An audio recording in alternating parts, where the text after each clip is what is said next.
Hey everybody, welcome to a new episode of Catching Up with Casey. Get your information straight from the source. Catch up? It's bad. Anyway, today's a very special episode because it's my second annual Casey Gets Drunk video. Hooray! Gonna do some drinking. So now you know why I have a cask of wine laying around. Because I've had a fan request to do this video. Somebody said, hey, just watched your Casey Gets Drunk video, loved it, when are you doing the next one? So here we are. I even dug out the fancy jacket that I was wearing in the last one so that I could try and bridge the gap between the two. They're a year apart, so I'm going to try and sort of wrap up what changed since the last video. Hang on 1 second, I'm just pouring up a big plastic cup of wine. So now we've got a big plastic cup of wine, and I'm going to tell you the few things that you missed since the last Casey Gets Drunk video. Ooh, it's nice. It's a soft, fruity white wine. You may recall in the last video I was drinking vodka and some sort of orange fizzy, I forget now. But anyway, since the last video, I got a job. I am assistant manager of an apartment holiday building. So that's good, although I've gained some weight. I've got a little bit of a double chin happening. That's not so good. But that's probably because of the booze. Drinking makes you gain weight. So I'm going to axe the drinking soon, but just for you, the audience, because you requested it, here we are. Casey Gets Drunk again. Hooray! Now, I've got my little Casey's Notes notebook where I jotted down a couple of notes to keep me on track for this episode. What does it say? Got a job, gained weight. Right, that's the updates from last video to this video, because I'm going to make a playlist of the Casey Gets Drunk. So every year, the new episode just goes on that playlist, so that they all just sort of, anyone that just wants to watch me get drunk constantly, you can. It's going to be a playlist. It's going to be great. Casey Gets Drunk. Love it.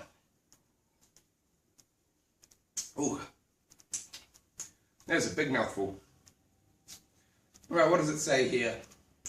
Laser hormones. Right. I have been getting laser treatment on my face. Laser hair removal. Zap, zap. So now I don't need to worry about the face so much because I'm going to be smooth. You may recall if I mentioned it in previous ones, but I had all of the sort of chest and underarms all lasered right at the start of my transition. And then I was unemployed for a while, couldn't afford laser. Now I'm employed again, back getting the laser. And so now, lasered on the face. I mean, it's an ongoing process, but I'm getting lasered on the face. Yay! Face laser! What are the changes since the last episode? So the hormones are coming along well, breast development's good. However, I've had some messages from a transgender person in the transgender community who's done research on various medications and dosages and things, and it turns out that I'm probably not on the right dosages. So I need to go off to the doctor next month and say, hey, here's what I want to do, yada yada yada, sort out the hormones, get back on track with the feminization. Now the catch to that is, no more drinking. Can't be drinking while you're trying to transition because your liver will process the alcohol, but it will also process your estrogen out of your system. And girls need estrogen. I need estrogen. So what's the point of trying to transition if you're going to be drinking all the time? Can't be doing it. Going to switch to water, get rid of the alcohol. The reason why I've been on the alcohol is because, welcome to Australia. I'm living in Australia now. Back in New Zealand, everybody smokes. Here in Australia, everybody drinks. Cheers, Australia, cheers. Now, I'm not saying I'm going to quit drinking altogether. There'll still be a Casey Gets Drunk video next year, but special occasions only. In Australia, people want to drink every week, all the time. Let's do some drinking, yeah. But that's not a very healthy way to live your life. Not that I'm a healthy person, but I gotta, you know, be careful with the bloody drinking. She says we're taking a big sip from her cup. So yeah, I'm gonna go sort out my hormones, get some laser treatment. Hopefully by the next video in a year's time, I'll have sorted out the bloody voice. Because I just watched a few segments of the Casey Gets Drunk last year, and my voice is all like this, yeah, drinking, yeah, I love it. And now this year my voice is a little bit higher, you know, yay, drinking, I love it, yeah. But still, it's still deeper than I want. It still causes me a bit of gender dysphoria, which is a term in the transgender community. That's where you have certain traits that don't reflect your gender and can cause you some discomfort.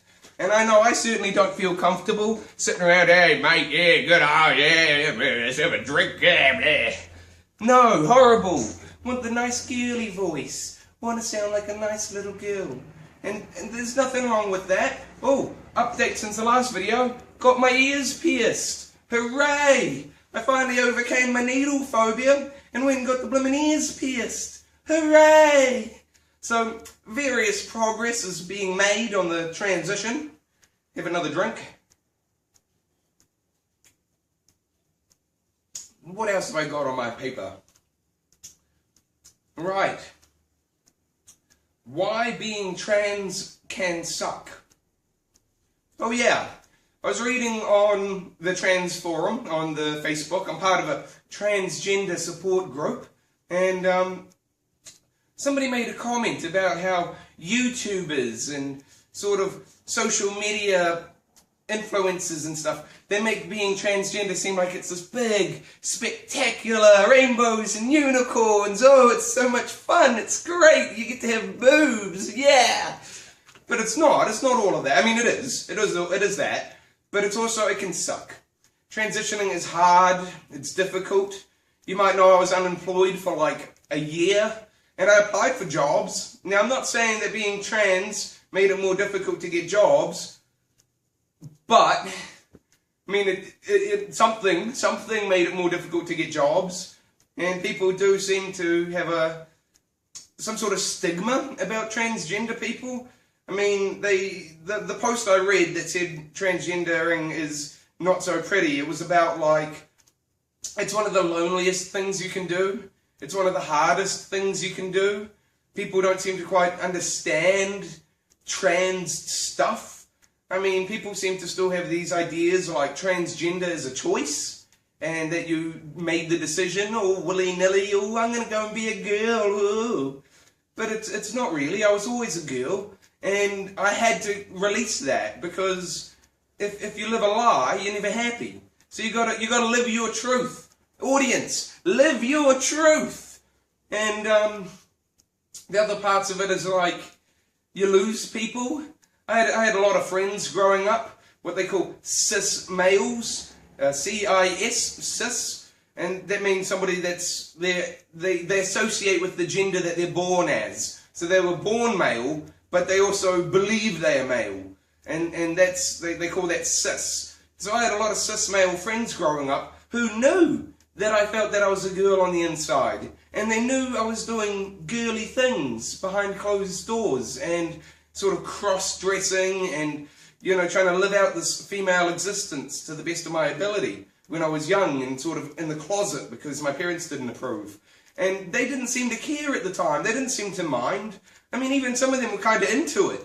You know, we did some weird stuff, me and some of you. Some of you people from the past, we did some weird stuff, and those were good times. For me, they were good times for me. I had fun. I mean, but here's the catch though. When I openly transitioned and came out as a transgender woman, they all disappeared, all buggered off. Not even a goodbye, not even a, hey, you know, your social standing's changed, so we don't really want to associate with you anymore, sorry, bye. None of that, just straight gone. Gone from the Facebook, stopped texting me. I tried to message some of them, you know, hey, what's going on? You're not my friend anymore, what happened? No reply. We live in the bloody age of no reply. Why do people not reply? How hard would it be to send a message that says, you know what, you're doing some stuff, I'm not into it, I don't want anything to do with it, sorry, bye. It's not that difficult. Why are you trying to just ignore people? I mean, I was a big part of a lot of people's lives. And then they go and they just ignore me. That's not nice. It doesn't feel good. So yeah, being trans can suck. You know, and there's other things about being trans that can suck. I mean, you know, like I said, my hormones aren't right. You know, doctors, because transgender hormones are a fairly new age thing. They're fairly new and sort of still being researched and developed and figured out, you know. A lot of doctors don't seem to be up on the ball with the most recent research available. That, you know, they don't know what they're doing. They're pushing harmful drugs to see results, but, you know, that doesn't seem like that's a short-term solution. That's not a long-term solution. You know, I'm going to be a woman for the rest of my life. I need long-term solutions. Yeah, it's nice growing your boobs nice and quick, but what about down the line, you know? I don't want to have bloody liver problems in 5 years because of bloody hormone medications that weren't right. And it's not just drinking that can cause liver problems. Transgender hormones can do it too. So today we're doubling them up. We're doing both. So that's great. What a healthy video this one is. Woohoo! And there's a thing that they call gatekeeping, which is people in the medical profession that sort of try and devalidate you on random characteristics to see, you know, whether you're trans or not, and whether you can get the medications you need, and whether you can progress in the way that you need. It didn't happen to me too much at the beginning. When I announced that I was transgender to my GP said, that's fine, that's great. I mean, I was in there dressed like this. This is my favourite top. I was probably wearing this exact top. And I had a partner at the time, a very supportive girl. And you know, I went with my partner to places, and my GP had said, look, I'm going to sign you up with an endocrinologist and also send you off to a therapist, because you need to get signed off by a therapist before you can go and transgender. And I went to the therapist. I was only there for about half an hour. But there was a female therapist and a male therapist, and they both sat in. And I'm so glad, in hindsight, that there was the female therapist there as well, because she could see me. She could see I was living a functional life at the time. I still had my job. I had a supportive partner. I was dressed to the nines. I was probably wearing a skirt, not jeans. Oh, jeans. But I was as, you know, convincing as I could be, and she was convinced, and she believed that this was a genuine thing. But this guy wasn't so convinced. He was asking questions like, so when did you know that you were a girl? And I'm like, oh, well, as soon as puberty started, I knew I was experiencing the wrong puberty, and things weren't right. And I tried to talk to my parents about it, and they didn't understand, and they weren't into it, and they, you know, it was this whole thing. I was in the closet for many years, and then eventually now I'm out of the closet, and I want to progress the transgendering. And he was all, well, it's strange, because in the reports that I've read, a lot of genuine transgender people know that they're the wrong gender from early childhood, you know, like 6 or 7, you know, not the start of puberty. And I'm sort of sitting there going, well, I mean, at that age, gender's not even a thing. Gender doesn't matter when you're really, really little. I mean, that's you run around and you play. You run in a field and you throw a stick at somebody, and that's what your childhood was for me back in the 90s. You run around and throw a stick at someone. Hooray! I mean, I remember once, at a very young age, in the start of primary school, so I must have been about 6 years old, and one of my friends, back then I had, you know, cis male friends, came and said to me, oh, are you going to come with us to the bathroom? All the boys are going to the bathroom. I said, well, why are we all going to the bathroom? What's going on? We're going to measure our willies. Why are you measuring your willies? What does that even mean? We're going to try and find out who in the class has the biggest willy. I said, why? That doesn't make any sense. Why would you be doing that? I mean, it stays in your pants. Nobody ever sees it. Its only use is for peeing. What does the size matter? You guys are a bunch of idiots. And at that age, I had no concept of, you know, what the male parts were eventually going to try and do. But at that age, it was just for peeing. It's just for peeing. You pee with it, and then it goes back in your pants. And so I was the only person in the class that didn't go and measure their willy. And the kid that turned out to have the biggest willy, he ended up being the kid that decided he was cool and sniffing glue, and he was a right idiot. He eventually got into a fight and got permanent brain damage. But I remember at one point during the later years, maybe about 9 years old, that same kid, he'd been sniffing glue for a few years, and he caught a bee inside of his shirt. And he's like, oh, I've got a bee in here, I've got a bee in my shirt, I've wrapped the fabric around, I've got a bee. And I'm like, you should probably let that go while you have a bee, it's going to sting you. Oh, it can't sting me, I've got it in the fabric of the shirt. Ah, it stung me, I'm being stung right now, I pissed it off. I thought he was the biggest idiot that I ever knew. But I knew so many idiots, and that's fine. I mean, that's what childhood is about, being an idiot and learning and figuring shit out. You don't know what's going on when you're really, really, really young. I mean, some people do, and that's great. But as soon as I turned sort of somewhere between 11 and 13, it was definitely in that range, it just clicked. I'm having the wrong puberty. Things are happening, there's hair growing out of places I don't want, and body parts are doing things that I don't want, and this is not okay. This is like a fucking nightmare happening here. And having to justify that to some counsellor guy who thinks that, you should have known from the earliest age that you could possibly remember. And the earliest age I can remember is 3. When I was 3 years old, I saw a fucking dragon. I mean, it was at Disneyland. It was part of the Fantasia show. But they had this, like a robot dragon. It was dressed up like a dragon. It's a big robot thing. And it comes out and it breathes fire at Mickey Mouse. And you in the audience, you're watching sort of like they've got these waterworks happening where there's fountains spraying mist up into the air. And they've got holograms projected on it. Mickey Mouse dressed as a wizard fighting a dragon and whatnot. And when the dragon breathes fire, they've actually got pyrotechnics. It's actually real fire. And you feel the heat of the fire hit you in the face. And that's my earliest memory. I was kicked into my consciousness by a fucking dragon coming at me going, fire. And me going, oh fuck. Although I didn't say oh fuck, because, I was a kid. But I probably said,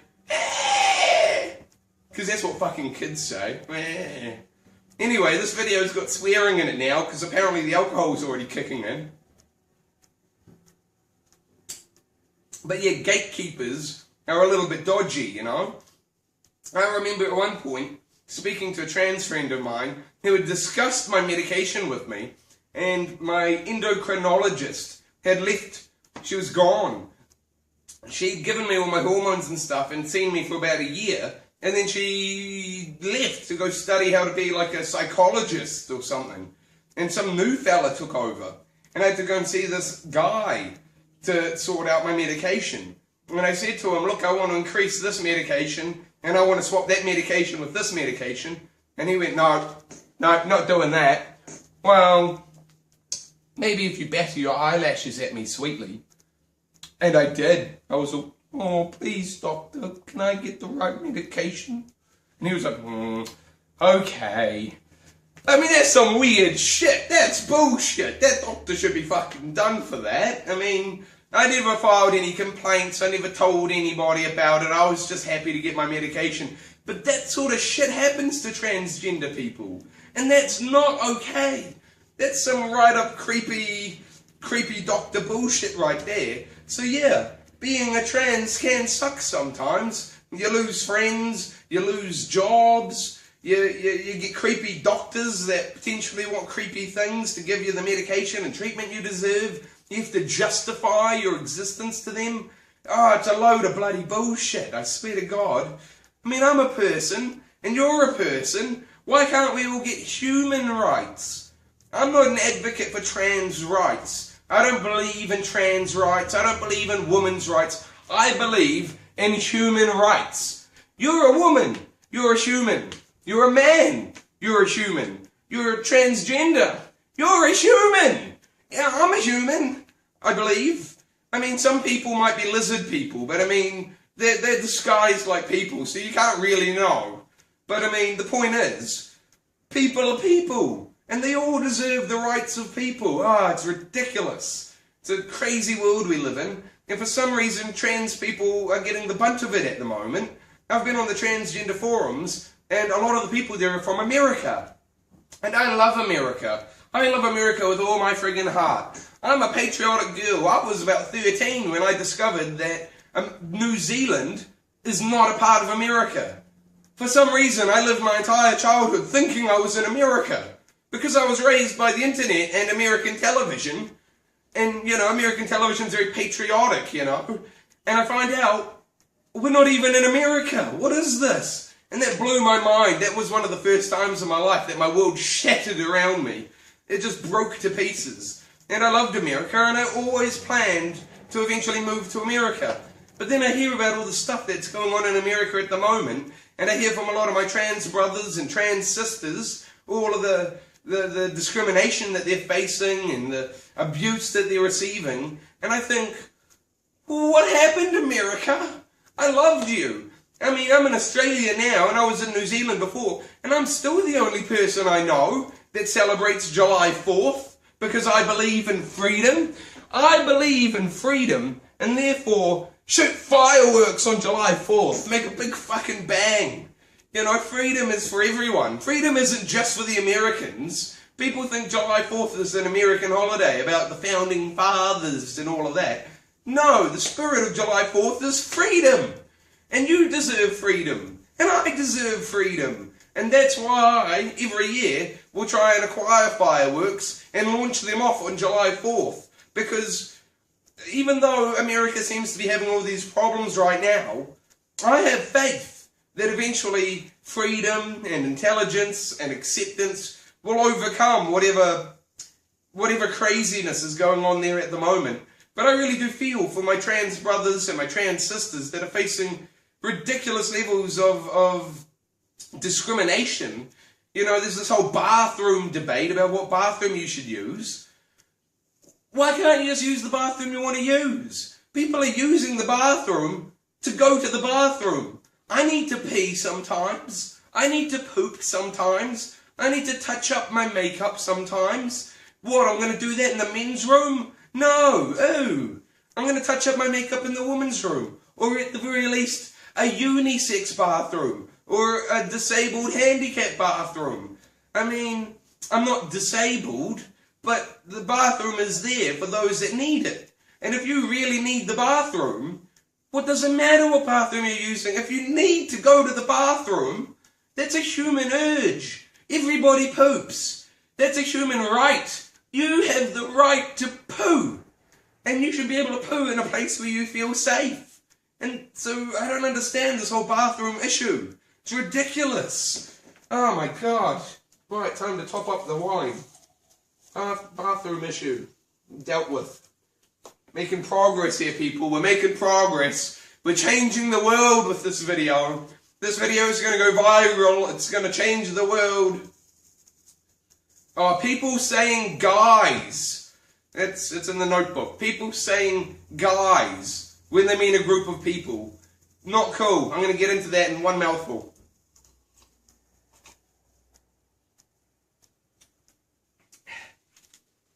So I'm living in Australia now, okay? On the Gold Coast, the Sunshine Coast of Australia. And when I go out with a female friend of mine, people will often call us ladies or girls. And that's nice, I like that when I go out with a friend and people say, oh, hello girls, how's your day going? You know, the shopkeeper. I go, oh, thank you, it's very good, thanks. How's business today? You having a busy day? And I try and have conversations with these people. You know, I'm a very friendly person. I always try and say to the shopkeeper, busy day today? Oh, that's crazy. What's the most popular item selling in the shop? I try and have these little conversations with people because, you know, it could brighten up their day. But here in Australia, they seem to have a habit of calling, if I go out with, say, a male friend or my dad, people call us guys. Hey guys, how can I help you today? I'm not a guy. Does this look like a guy to you? I'm not a guy. I don't understand why people can't say people. Hello people, how are you today? How can I help you people? You know, hello people, you having a good day? I mean, we're all people. Everybody's a people. I mean, if you are sitting there at home and you feel like you don't associate yourself as a people, that's fine. I mean, people can associate themselves as whatever they want. But, I mean, in a sense, we are all humans. We are all people. I mean, what's so hard about having a non-gender basis thing to call people? I mean, if you go, hey guys, welcome to the restaurant, I'm going to be a waiter for the evening, I'm going to be serving you. I mean, if you had a whole table of females, and you call them, hey guys, well, what's wrong with you? I mean, yes, you could get away with, hello ladies, I'm the waiter for the evening, I'm going to be serving you all. But I mean, if there's a single male there, they seem to call you guys. It just takes one male for them to go, hey guys, how's it going? Guys is not a term for people. Guys is a term for guys. I mean, if it was a group of males, you wouldn't come up and go, hello ladies, how's your day going? I'm going to be your waiter, I'm going to be serving you. It's bullshit. It's fucking bullshit. And I'm sick of it. I went out with my dad yesterday. We went to a hardware store, a grocery store, and a fast food franchise. And at all of the places that we went, they said, hey guys, how can I help you guys? Trying to serve you guys. I'm not a guys, damn it. I'm not trying to guys with you. And I mean, I wasn't talking like this with them. I was talking like this. Hello, how's your day going? Oh, busy day? How are things? Oh, that's nice. And then they call me guy. Oh, I'm not having it. It pisses me off to no end. Oh, I can't believe these people calling people guys left and right. This is... I get that Australia is slightly less progressive than New Zealand. Because, and as far as I'm aware, this is the reason why. New Zealand has better internet. That we do. In Australia, internet is still slow, and it's still reaching out to the various places. Australia is fucking huge. Australia is huge. And New Zealand is small. And so in New Zealand, we're able to get all the internet everywhere quite easily, quite fast. In my last place, I could download things at like 4 gigabytes per minute. Here I can't even get... I tried to upload a video the other week, and it took 3.5 hours to upload a video. One video, it was a 32-minute video, it was me doing a cooking show. It took 3.5 hours. And so I think the reduced amount of internet equals to like a reduced amount of global awareness, perhaps. I mean, I'm trying to keep up with the internet like I did back home in New Zealand, and it's a struggle sometimes. Sometimes the internet drops out to the point of near insanity. I feel almost like I'm back on bloody dial-up, like it's the bloody 90s. I'm living in fear that I'm going to hear that.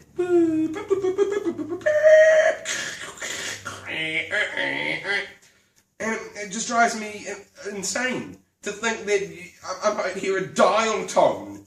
I mean, we're living in 2018. Why is the internet not sorted out? Get some bloody internet, people, and then use it. Use the internet to increase your knowledge. Don't just sit there and watch cat videos. I mean, nothing wrong with cat videos. I love cat videos, but that's not my entire internet. That's like a fifth of my internet, if that, not a fifth, 5%. Less than 5% of me on the internet is me watching cat videos. I mean, a lot of it is going to various places, reading up on various news, you know. I mean, we get a newspaper here in the building. Every day a newspaper arrives, and my parents, you know, old white people, they read the newspaper. And then they try and tell me about what they've read in the newspaper. And if it's anything interesting or anything relevant to me, I've already heard it. I read it online a day or two beforehand.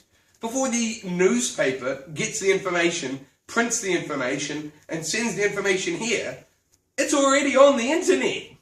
I mean, there was a thing that happened in a school here. It was a private school, and a bunch of kids took some mysterious drug that they bought on the internet, and then they all got poisoned, and a bunch of them ended up in the hospital. And my parents went, oh, you got to be careful with things you order off the internet because a bunch of kids went and got poisoned by a mysterious drug. And I'm like, yeah, I read about that on the internet. They've already determined what the drug was and where the drug came from, and You know, it's the whole thing has already been on the internet for like 3 days. Why is it news to you? Because it came in a newspaper. When the internet already had it days ago. I mean, it's not difficult to stay informed, people. You can get your information faster and more efficiently from the internet. But the trick is, the internet is filled with fake news. And the internet's filled with ads that pretend to be news. And the internet's filled with just bullshit. But you've got to be aware. You've got to know how to work the internet. Okay? You've got to know what to do with the internet to get the good information. Because, like, I'm one of those people. Call me an asshole. But I'm a person that when I read fake news, I call them out on it. Can't help myself. This is how I am. But I had a friend, right, post an article about how Pluto, the planet Pluto, is being reinstated as a planet. Okay? And I thought, oh, that's interesting. Why would they do that? I go and have a look at the article, and it says some bullshit along the lines of the reason scientists made Pluto a demi-planet or whatever in the first place was that there was too much confusion between Pluto the planet and Pluto the dog from the Mickey Mouse franchise. And I'm like, this doesn't seem right. And I'm reading through this article, and it's saying shit like, and scientists have received such an outcry from the public that they've panicked and they've decided to reinstate Pluto as a planet because they don't want to piss off the public. And I think, well, that just seems like bullshit. Why would scientists, one, rename a planet status based on public opinion or confusion, and two, reinstate it based on public opinion or outcry? That's not how science works. So I go off and I quickly Google it. It was a 2016 April Fool's joke that was apparently still circling the internet. By Google, I believe. Google released this fake news article about how Pluto was going to be made a planet again. And this person, in the early months of 2018, was sharing this post as if it was fact. And a bunch of people had messaged, oh, it's about time. Oh, yay, happy to have Pluto back. Yay, good for Pluto. And I had to be that asshole that posted the thing. Yeah, that was an April Fool's joke from 2 years ago, and that's totally not the case at all. Pluto's not a planet, and you need to, check your facts instead of just reading what you read. I mean, it's not that hard to fact check on the internet. If you know what you're doing, you can fact check anything. But I understand that there's sort of an older generation, and it's a bit harder for them to fact check things. I mean, I can't help but remember, I had a friend at one point, and she was a mother, and she lived in South Auckland, and she had a cell phone, and would occasionally look up pornography, as you do. And she was looking at pornography one day, and accidentally clicked on something that she didn't mean to, and her phone got some sort of message pop up that says, you have been detected as a pedophile, and you will now be, we've tracked your location via your GPS, so unless you pay $1,752 to this particular bank account, we will have police there to arrest you at your location within 72 hours.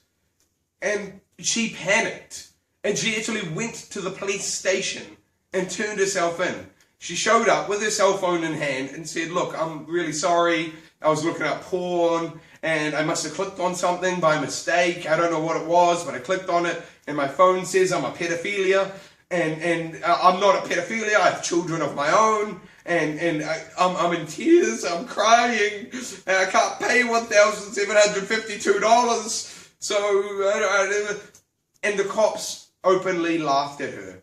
They laughed at her, told her, you've been hacked on your phone, you need to go home, and you need to be careful about what websites you look up your porn on. And she was devastated. And her phone continued to have that screen. Every time she turned on her phone, it came up with that same screen saying, we've tracked your location, you're a pedophile, send us some money, and we'll let it go. And she couldn't figure out how to get rid of it, and she even gave it to me, and I gave it to my tech guy, and I don't remember, but in the end I think she ended up just ditching that phone and getting a brand new phone because nobody could figure out how to get rid of this goddamn message from her phone. So there's all sorts of bullshit on the internet, okay? You can't just believe what you read. You have to just actively use a little bit of common sense. Now, I know that that's a big thing to ask because common sense is not that common. Okay, people, they use the word common sense, but that's not a real thing. I mean, people would say it's common sense that the Brontosaurus is a dinosaur because, you know, it's in the top 5 favorite dinosaurs. It's probably T-Rex, Pterodactyl, Velociraptor, Brontosaurus, and probably some other fucking 5th thing. And those are the most famous dinosaurs. But the Brontosaurus was never a dinosaur. They found a bunch of bones in a pile and reassembled them and built the Brontosaurus skeleton. And years later, they used DNA analysis to determine that the bones came from like 5 different kinds of dinosaurs. If you go and look it up, the Brontosaurus was never a dinosaur. There's a smaller version of a dinosaur, similar to what you consider a Brontosaurus to be, and that might have existed, but the idea that the Brontosaurus, that was never a real dinosaur. And they claim that supposedly scientists, since the 60s, have been saying that the Brontosaurus couldn't exist because its neck couldn't, you know, hold the weight of its head based on the skull and the neck. And nobody listened to them until they had the DNA analysis, and then they were able to find out that the Brontosaurus actually wasn't a dinosaur, and yet it's still like one of the most top 5 famous dinosaurs of all time. It never existed. I've seen a t-shirt, and the t-shirt has a picture of a Brontosaurus looking sad, and it's captioned with, "All of my friends are dead." No, you didn't have any friends. You didn't exist. All the dinosaurs are dead. If you believe that dinosaurs existed, I understand that there's some religious people and they don't believe in the dinosaurs, but if you believe in evolution and science and the dinosaurs, then you'll understand that, you know, the T-Rex existed. Pterodactyl existed. The Brontosaurus never existed. I feel like I'm taking crazy pills.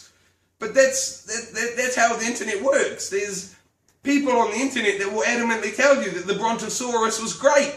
Cheers to the Brontosaurus. What else do I have in my notebook? Oh yeah. I read somewhere, what is your greatest treasure? My greatest treasure is my fan art. I received fan art a while ago, you know, from people. I received fan art, pictures of me drawn by my YouTube audience. That's my greatest treasure. Honestly, to this day. I have many treasures. I'm a bit of a collector. I like to hold on to my belongings, but having to be trans and lose jobs and move from house to house to house to country. I had to move friggin' country. And I lost a lot of my belongings along the way. I lost a lot of my treasures. But I held on to all my fan art. So if you're a fan and you're out there and you're watching this and you think I'm great and you love me, draw a fan art of me. It doesn't have to be anything good. It doesn't have to be anything spectacular.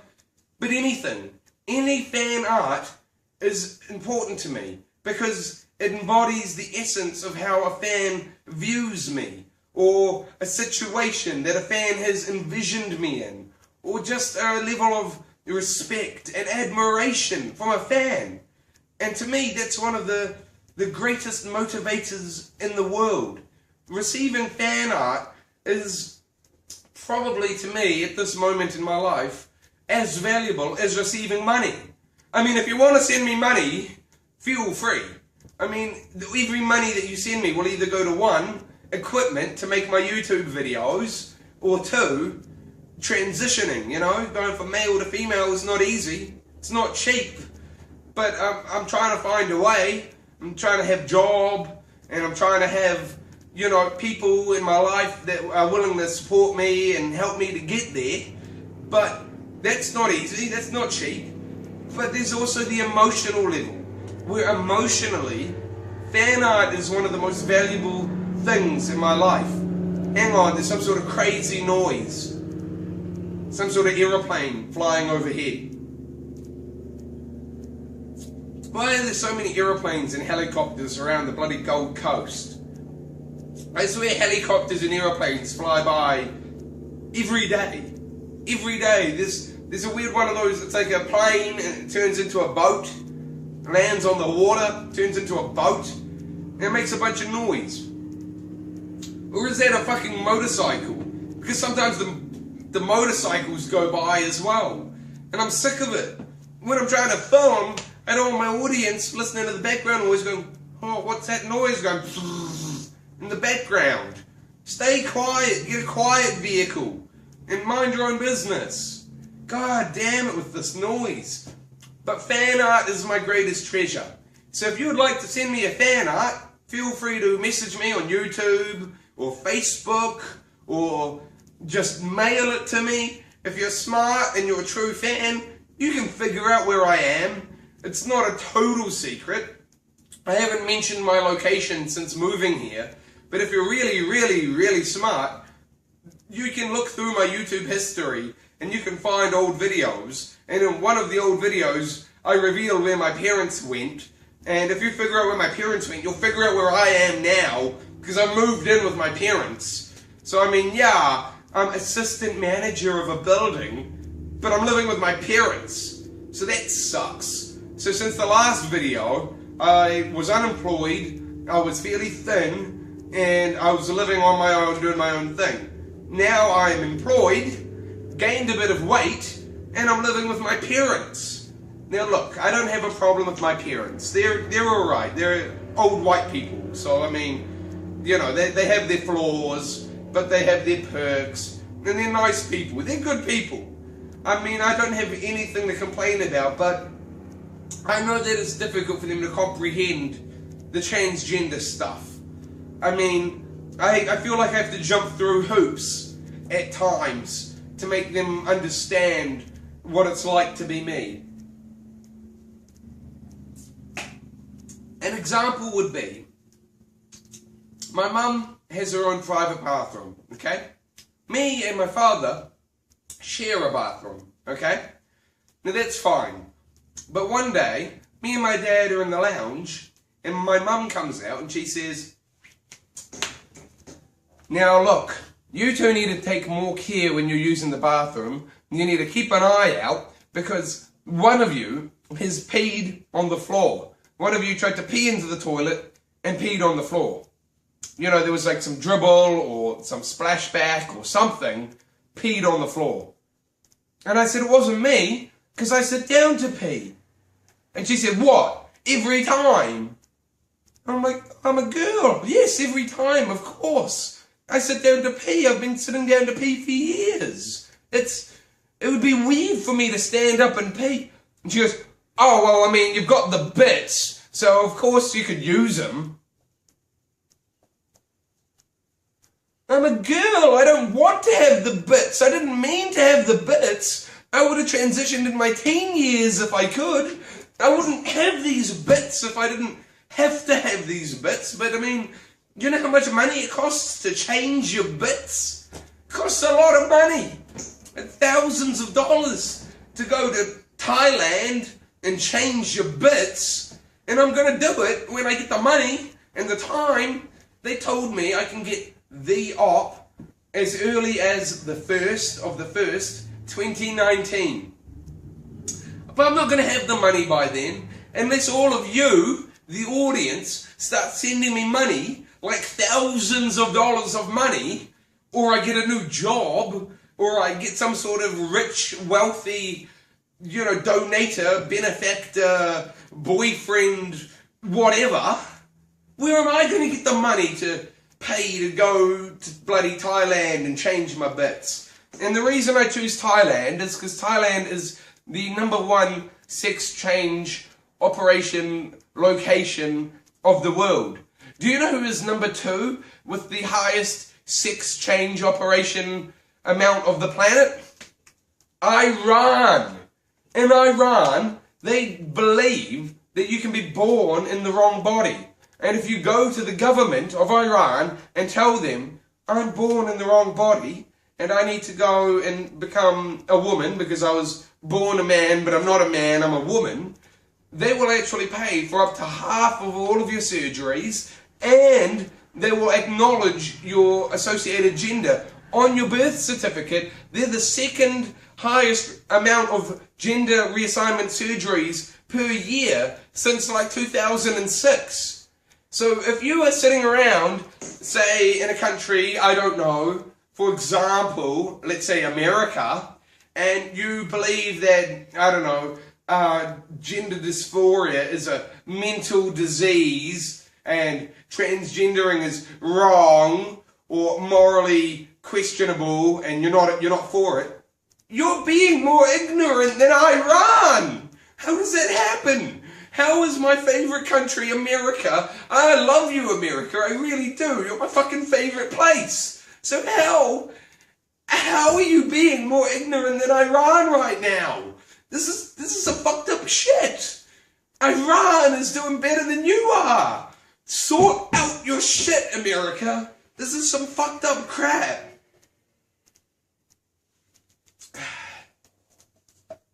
Time for another drink. Getting all bloody fired up and feisty over here. Oh my god.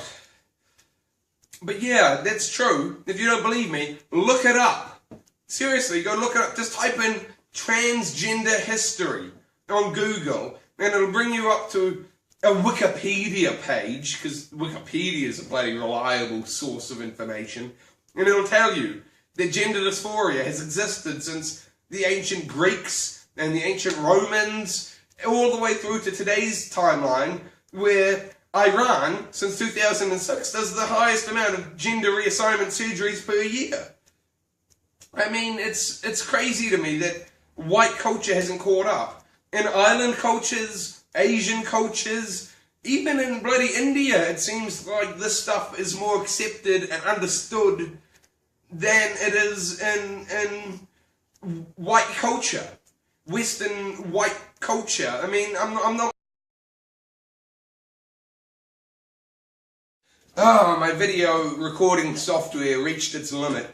But anyway, as I was saying, I don't mean to speak ill of white people or white culture or anything like that, but you can look it up. And if you look it up, you'll find out that the island cultures have the fafafinis, and Asian cultures have lady boys and she-males and just general transgender people. I mean, even the Indians, it's referenced in the Kama Sutra that there's references to a third gender. And if there's 3 genders, that's more than 2 genders, and even that's not quite right, because, I mean, if you're going off chromosomes, there's a variety of chromosome pairings. There's not just XX and XY. I mean, there are some people that have conditions that cause XXY, or there's, I've forgotten the names of them now, but there's, if you go off chromosome sets, there's like 30 or 40 different chromosomal genders. I mean, that's how, like, hermaphrodites exist. And, like, gender-neutral babies happen. What's the word for that? Non-binary babies? That's not the word. I've forgotten the word. But there are babies that are born that don't fit into either gender set. I mean, it's not just as simple as, are you born with a penis or a vagina? What about people that are born with both? Or people that are born with neither? I mean, it's rare, but that can happen. That's how nature works. This is some crazy shit, you people. And you need to open your eyes and accept this. You need to realize that things can happen. Crazy things. Mother Nature is a cruel mistress, and she does all sorts of crazy shit. And I mean, it's seen across nature. There are asexual animals that reproduce on their own. And there are gender-swapping animals, like seahorses. Look it up. Seahorses can swap gender. It's like male seahorses can lay eggs. And weird shit. I don't even have all the facts because I'm getting incredibly drunk now, but... oh my god. I'm telling you, shit can get crazy. And shit is crazy. And that's okay. It's okay that the world is crazy. The world is chaotic. The world is cruel. Nobody promised you a nice, pleasant rainbow world. But people promised you a world where humans would at least act like humans. And humans would try and treat you like a human. Because you're a human and they're a human, so why can't we treat them like humans? Okay, nobody promised you that either. That's bullshit too. Humans have been killing humans for as long as humans existed. Just look at what happened to the bloody Neanderthals. Neanderthals was a species of human. There was two types of human on the planet at one point. That was the Neanderthals and the homunculi? Nope, that's not right. I don't fucking remember. But the Neanderthals were either murdered or bred out of the gene pool. There's no more Neanderthals. But there is one gene from the Neanderthals that still exists in today's gene pool. And that's the gene that causes red hair, light skin, and freckles. That's right, gingers are part Neanderthal. If you're a ginger, I mean, I don't have anything against you personally, but I have to admit that I have my reservations about the gingers, because I hate to sound like, you know, like a racist person or a sexist person or anything like that. But I mean, of all the people I've trusted white people, and 60% of them have been good people, and 40% of them have screwed me over. I've trusted Indian people, and 40% of the Indian people turned out to be good people, and 60% screwed me over. I've trusted gingers. I've trusted about 7 or 8 gingers in my life. 100% of gingers have screwed me over. I haven't met a single ginger yet that hasn't been a good person to me. To me personally. This is all from my perspective. I'm not saying that they weren't good people, because most people think that they're good people and that they're the hero of their story. But I'm just saying, from my experience, gingers haven't been nice to me. And I'm willing to trust gingers. I'm willing to wait for those odds to change. But they haven't yet. As far as I'm aware, gingers they have the gene of the Neanderthals haven't done anything nice for me. You haven't sent me any fan art. You haven't given me any emotional support. You haven't held any of my confidences. You haven't kept any of my truths. You haven't been there when I needed you. You haven't remained sane when I trusted you. I've known gingers that have lost their fucking rocket and gone all crazy. I'll give you an example in just a second.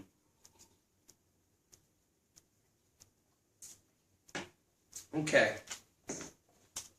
I had a ginger friend, and in my early teen years, because I was in the closet and I was living 2 lives, I had to portray a male persona to the world while secretly being a girl inside, and being a girl in my bedroom and behind closed doors.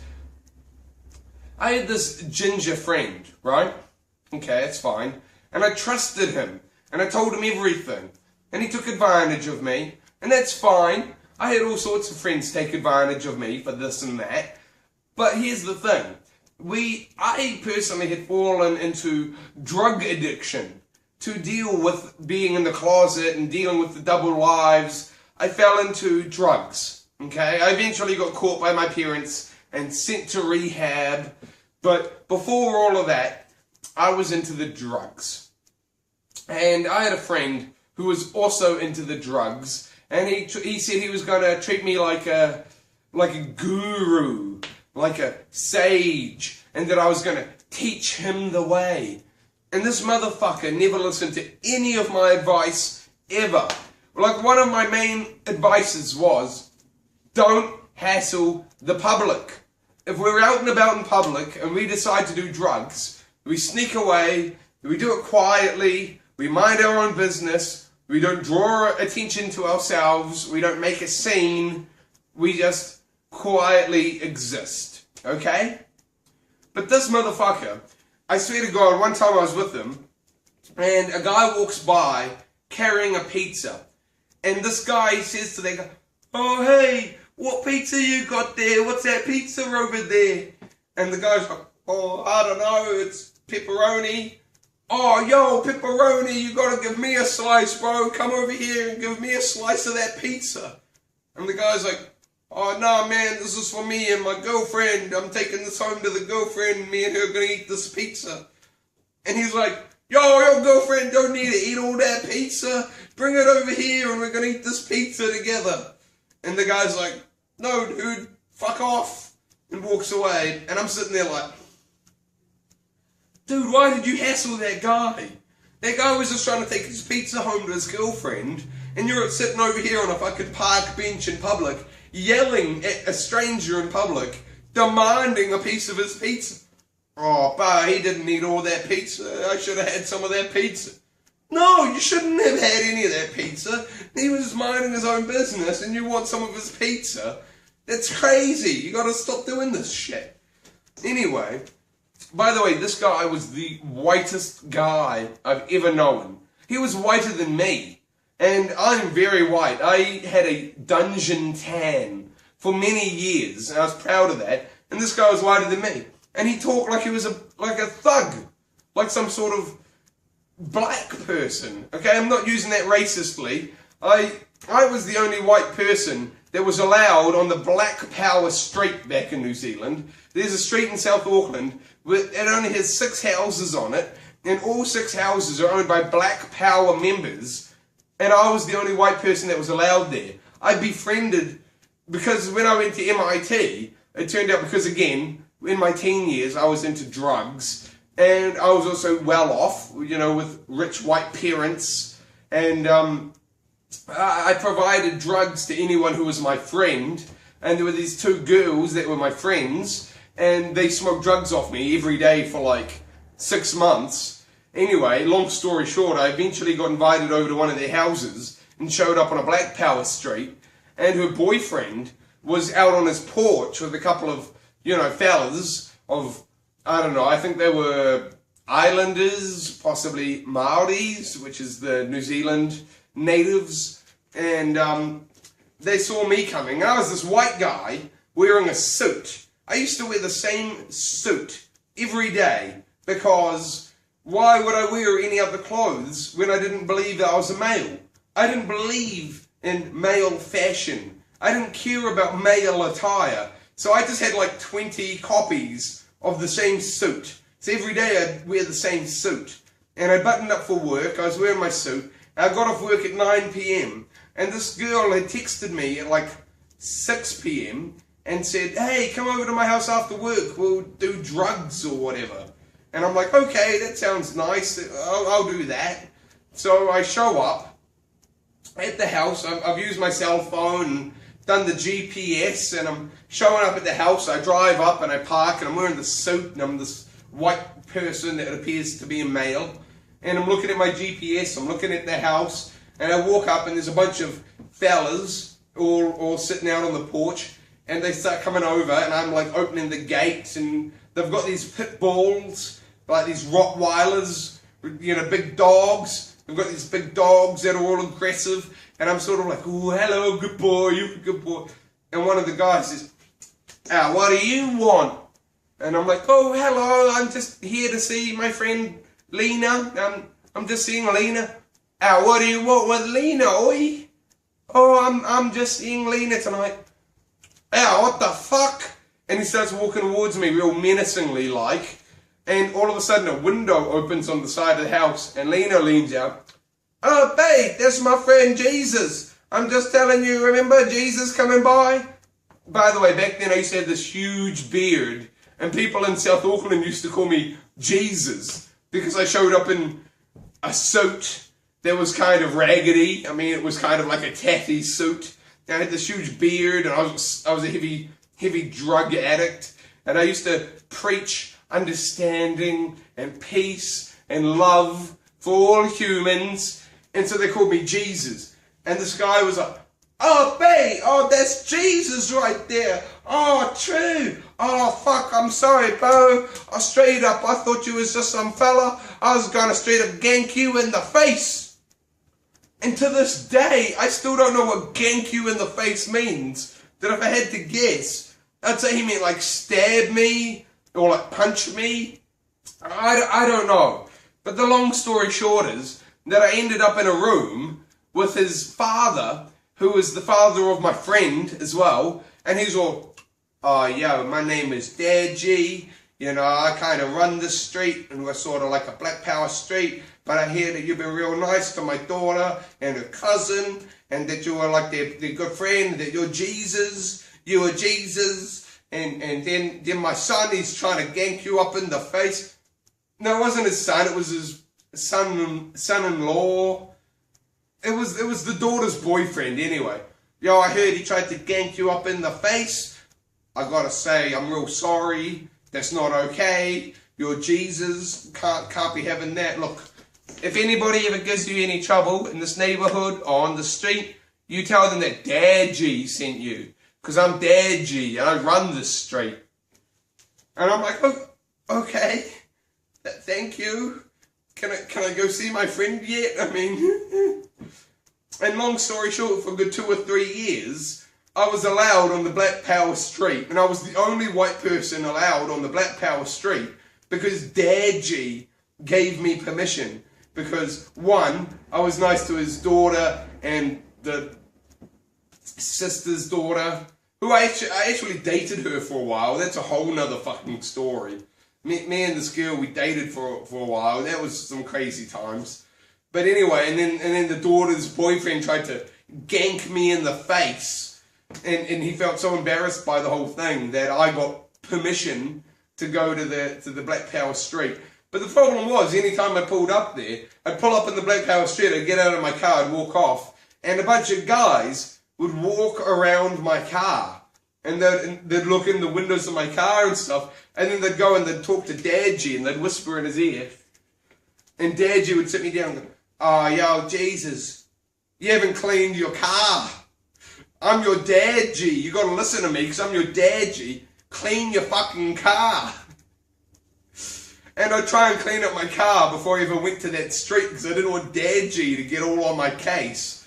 Dad G was more on my case than my actual dad. My actual dad is more chill in comparison to Dad G. But yeah, anyway, the point is though, that the gingers were, where was I going with this? This ginger guy talked like he was a black guy. And I'm not saying that racistly because that was actually, he was talking like it racistly. His dad was in the top 5 richest men in New Zealand. And this guy would talk like, oh yeah, what the fuck, man? You're trying to fuck with me? And I'd be like, what are you doing? You're whiter than me. Ginger, by the way, his nickname was Ginger. His actual name was something different. He was actually named after his father. So you know how like you get the person that's named like William, and then you get the person that's named like William Jr.? He was one of those people. But we nicknamed him Ginger. Back at MIT, my group of friends was me, Jesus, our boy Dills, and Dills is still around. Dills is the man, that's D-I-L-Z. Dills. By the way, Dills, if you're watching this, you're the fucking man, and I still love you, bro, you're still my boy. Ginger, who was the whitest boy in all of MIT, and acted like he was the blackest boy in all of MIT, and it was ridiculous. I'm surprised he didn't get stabbed. I'm surprised he didn't get stabbed. But the long story short was that our 4th boy was a boy named Jez. Now Jez turned out, after the fact, to be transgender.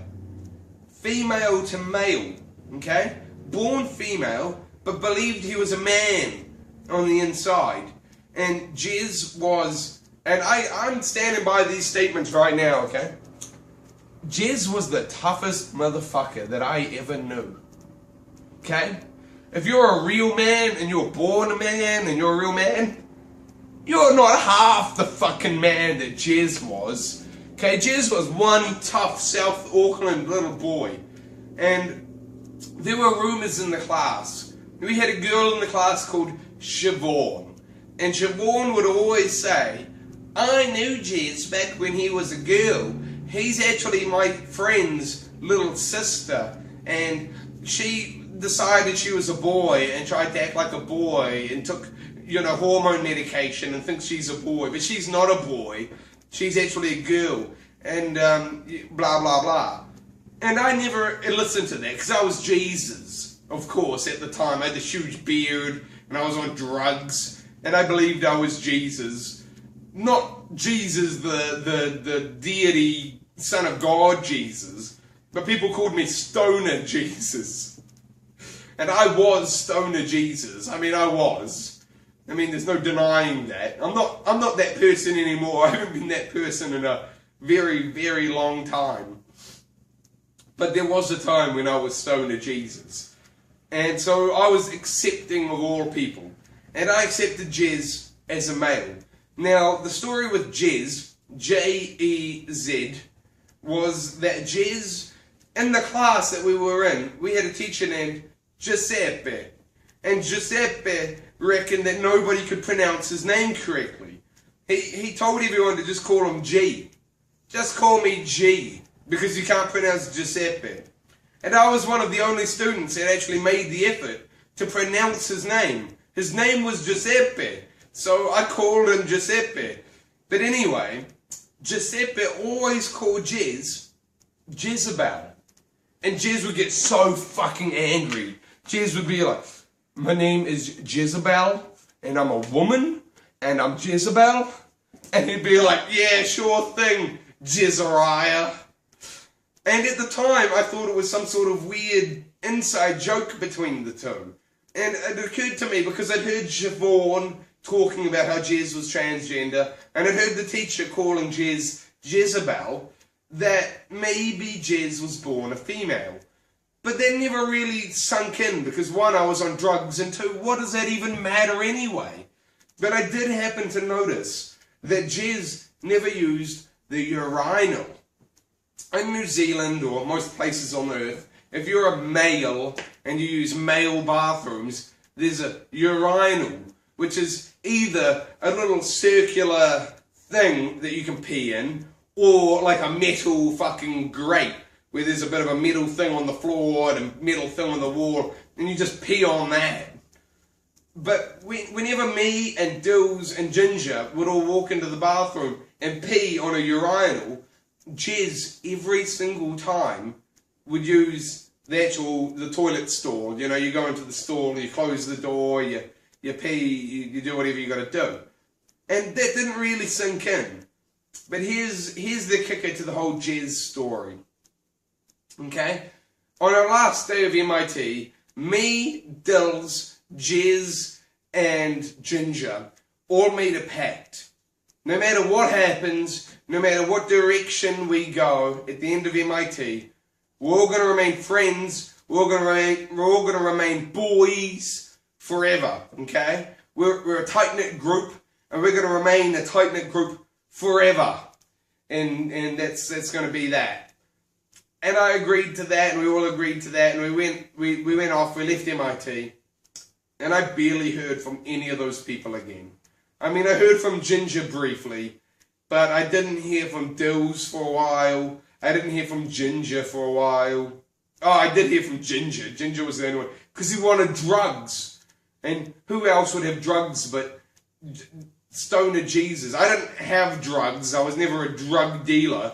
But everybody loves Jesus. So I knew everybody. Everybody loves Jesus. I always knew where to get whatever. I mean, I never touched any substance that I couldn't afford, because I have a highly addictive personality. You may know, if you've been watching all of my YouTubes, that I was a Mountain Dew addict for years.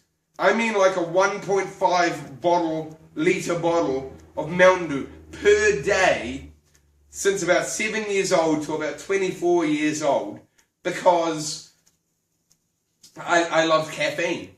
I was a caffeine addict. I remember in high school, I'd wake up every day and I'd drink Mountain Dew, and by about lunchtime, I'd have intense stomach aches. I'd have the worst stomach aches that I could imagine, and I could never understand why. But it's because I didn't eat breakfast, and it's because I only drank Mountain Dew. Anyway, I quit Mountain Dew. I haven't had Mountain Dew since my birthday last year. 2017, I had a Mountain Dew on my birthday. Actually, I've had frozen Mountain Dew since being here in Australia twice. Twice I've had frozen Mountain Dew. But compared to every single day, at least a 1.5 litre. And that's at least. There were days where I had 7 litres of Mountain Dew in a day, and I absorbed all of that caffeine, and I didn't care. Because why would I care? Because, I mean, I had stomach aches, but whatever, eat some fucking sandwich. What's wrong with you? But here's the thing. We left MIT, the boys all left, and I didn't hear from any of them for ages. But there was a day, 6 months later, 8 months later, and I came home from hanging out with a friend and doing some stuff elsewhere, and my dad said, your friend stopped by, your friend from MIT. I said, oh, what friend was that? He says, you know, your little friend, short friend, you know, no facial hair. It was a weird friend. Jez. Jez stopped by with Siobhan, of all fucking people. Jez stopped by with Siobhan asking for Jesus. Jez showed up and said, I need to talk to Jesus. It's important I speak to Jesus.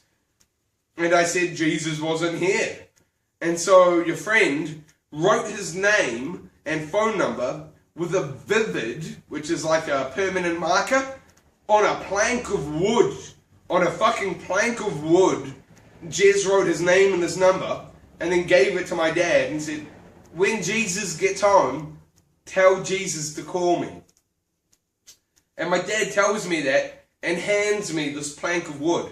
So I take the plank of wood, and sure enough, it's got Jez's name and Jez's phone number on it, and I go, oh man, that's crazy.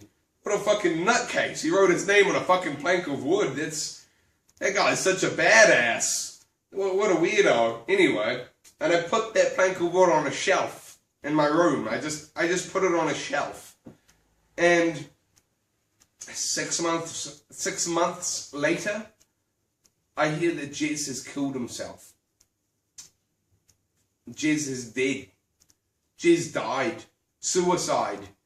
There's no more Jez. Jez died. And I look, and that plank of wood is still sitting on that shelf where I put it, with his phone number on it. And I can't help but remember that Jez showed up at my parents' house asking to talk to Jesus. And I never texted him. I never called him. I never made the effort to contact Jez. And I was Jesus. I mean, Jesus should be there for people, right? I mean, I'm not Jesus. Obviously, I've got no beard. I'm a girl. I'm Casey. But at the time, I was stoner Jesus.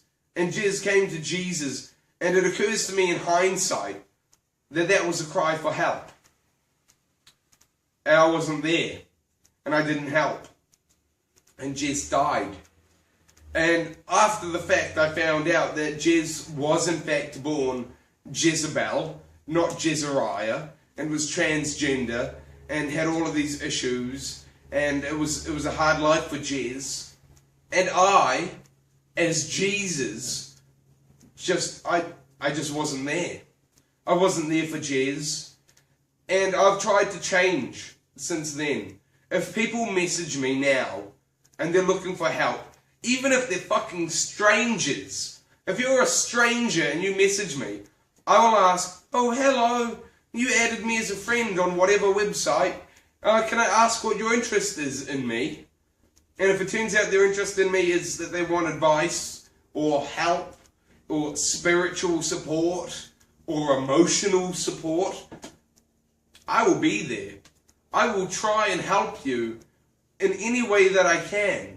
Because it's not to do with Jez, but Jez died, and I wasn't there. I missed the cry for help. I wasn't able to help Jez. And I was Jesus. I mean, if anyone should be able to help Jez, it's Stoner Jesus, who everybody at the time at MIT went to for advice and support and guidance. And after MIT, I just dropped all of that. I wasn't there. I was off doing other shit. I had new friends. I was living a different life, and I wasn't there.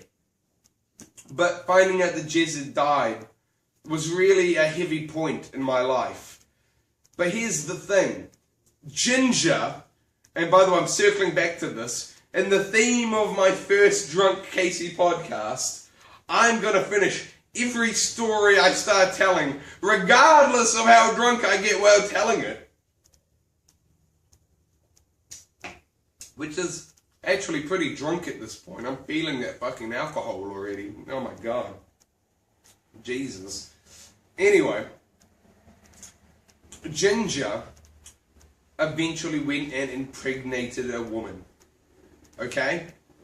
Now, Ginger, as you may recall, was a ginger person, red hair, light skin, freckles, and Ginger believed that he was gonna do great things with his life. And he impregnated a girl that he didn't even know, who coincidentally was a black girl. It's just coincidentally, but maybe his acting like he's black paid off, because an actual black girl showed an interest in him enough that he impregnated her. And he messages me, "Yo, Jesus, you know I can score some drugs?" And I'm like, "Are you fucking serious? I'm trying to be a reformed person here. I'm not interested in that. You haven't messaged me in years. I mean, Dills is fucking off the grid. Jez went and killed himself. Jez is fucking dead. And the first message you send to me in fucking forever is, can you help me get some fucking drugs?" So, no, I'm not going to help you get some fucking drugs. What the fuck is wrong with you? And he goes, "Oh, you got to grow up. I'm going to have a kid soon." Why do I have to grow up because you're having a kid soon? How does that make any fucking sense? You need to grow up because you're having a kid soon. You impregnated a woman and you're going to have a child and you want me to grow up? Where the fuck is the logic in that? "Oh, you need to grow up because I'm having a kid soon." It doesn't make any fucking sense. And that's the last contact I ever had with Ginger. I still have Ginger's dad on my profile on the internet because Ginger's dad, again, he was in the top 5 richest men in New Zealand and he eventually moved to Australia. And I'm in Australia now, so maybe I should send a fucking message to Ginger's dad. By the way, Ginger's family was a little bit strange. I spent some time with Ginger's family, and Ginger had 2 sisters, okay? An older sister and a younger sister, okay? Now Ginger, as you know, red hair, light skin, freckles. But Ginger's older sister, okay, was brunette, blue eyes, and white skin, okay? And Ginger was red hair, very light skin, and green eyes, right? Okay. But they had a younger sister, blonde hair, brown eyes, and white skin, of course, okay? So none of the siblings looked the same. The father was divorced and remarried to a woman. She's a nice woman. Her name's Janice. She's a little bit high maintenance. But I mean, you know, some girls are. I'm high maintenance. Some girls are high maintenance, and you have to fucking accept that. But this woman, Janice, was stepmom to all 3 children. And in theory, all 3 children are from the same biological parents, the dad and the mum. And neither the dad and the mum, as far as I'm aware, were ginger. But they had the brunette with blue eyes, the ginger with green eyes, and the blonde with brown eyes. I don't know too much about genetics, but that just seems a bit odd to me. But I'll just let that slide. I'll let that go. That's fine. But Ginger's dad was weird in a different way. I once went for a weekend with Ginger's family to their holiday batch. Okay? And while I was at the holiday badge, Ginger's dad was giving Ginger lectures about why can't you be more like Jesus? Jesus is the son that I would love to have. I would love to have Jesus as a son. And why do you have to be the way that you are when you could be more like Jesus? You could learn a thing or two of Jesus. He didn't call me Jesus. He called me by my male name, Max.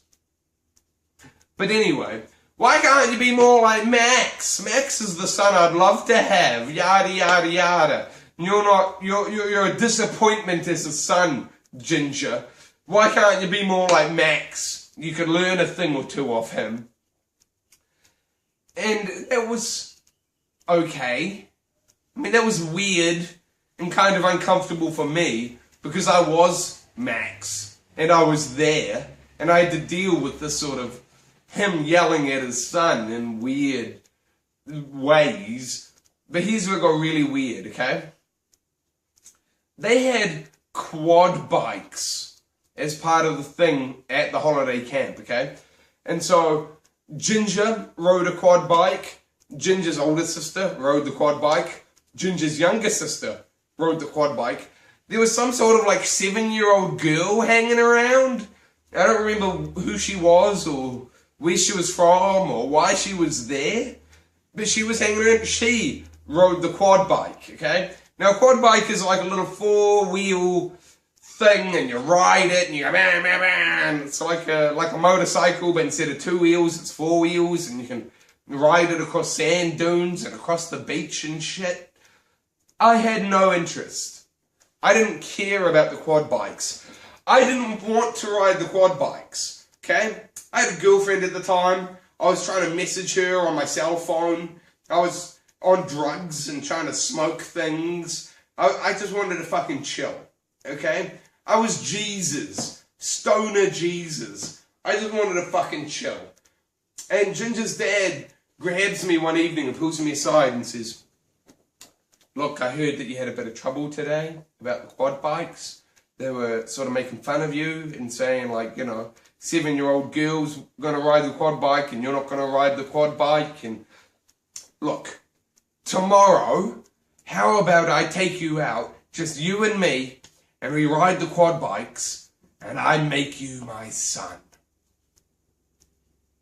And I'm like, no thank you. I mean, I have a dad and I'm his son, I guess, because you see me as a male and he sees me as a male and it's this whole weird fucking thing about gender.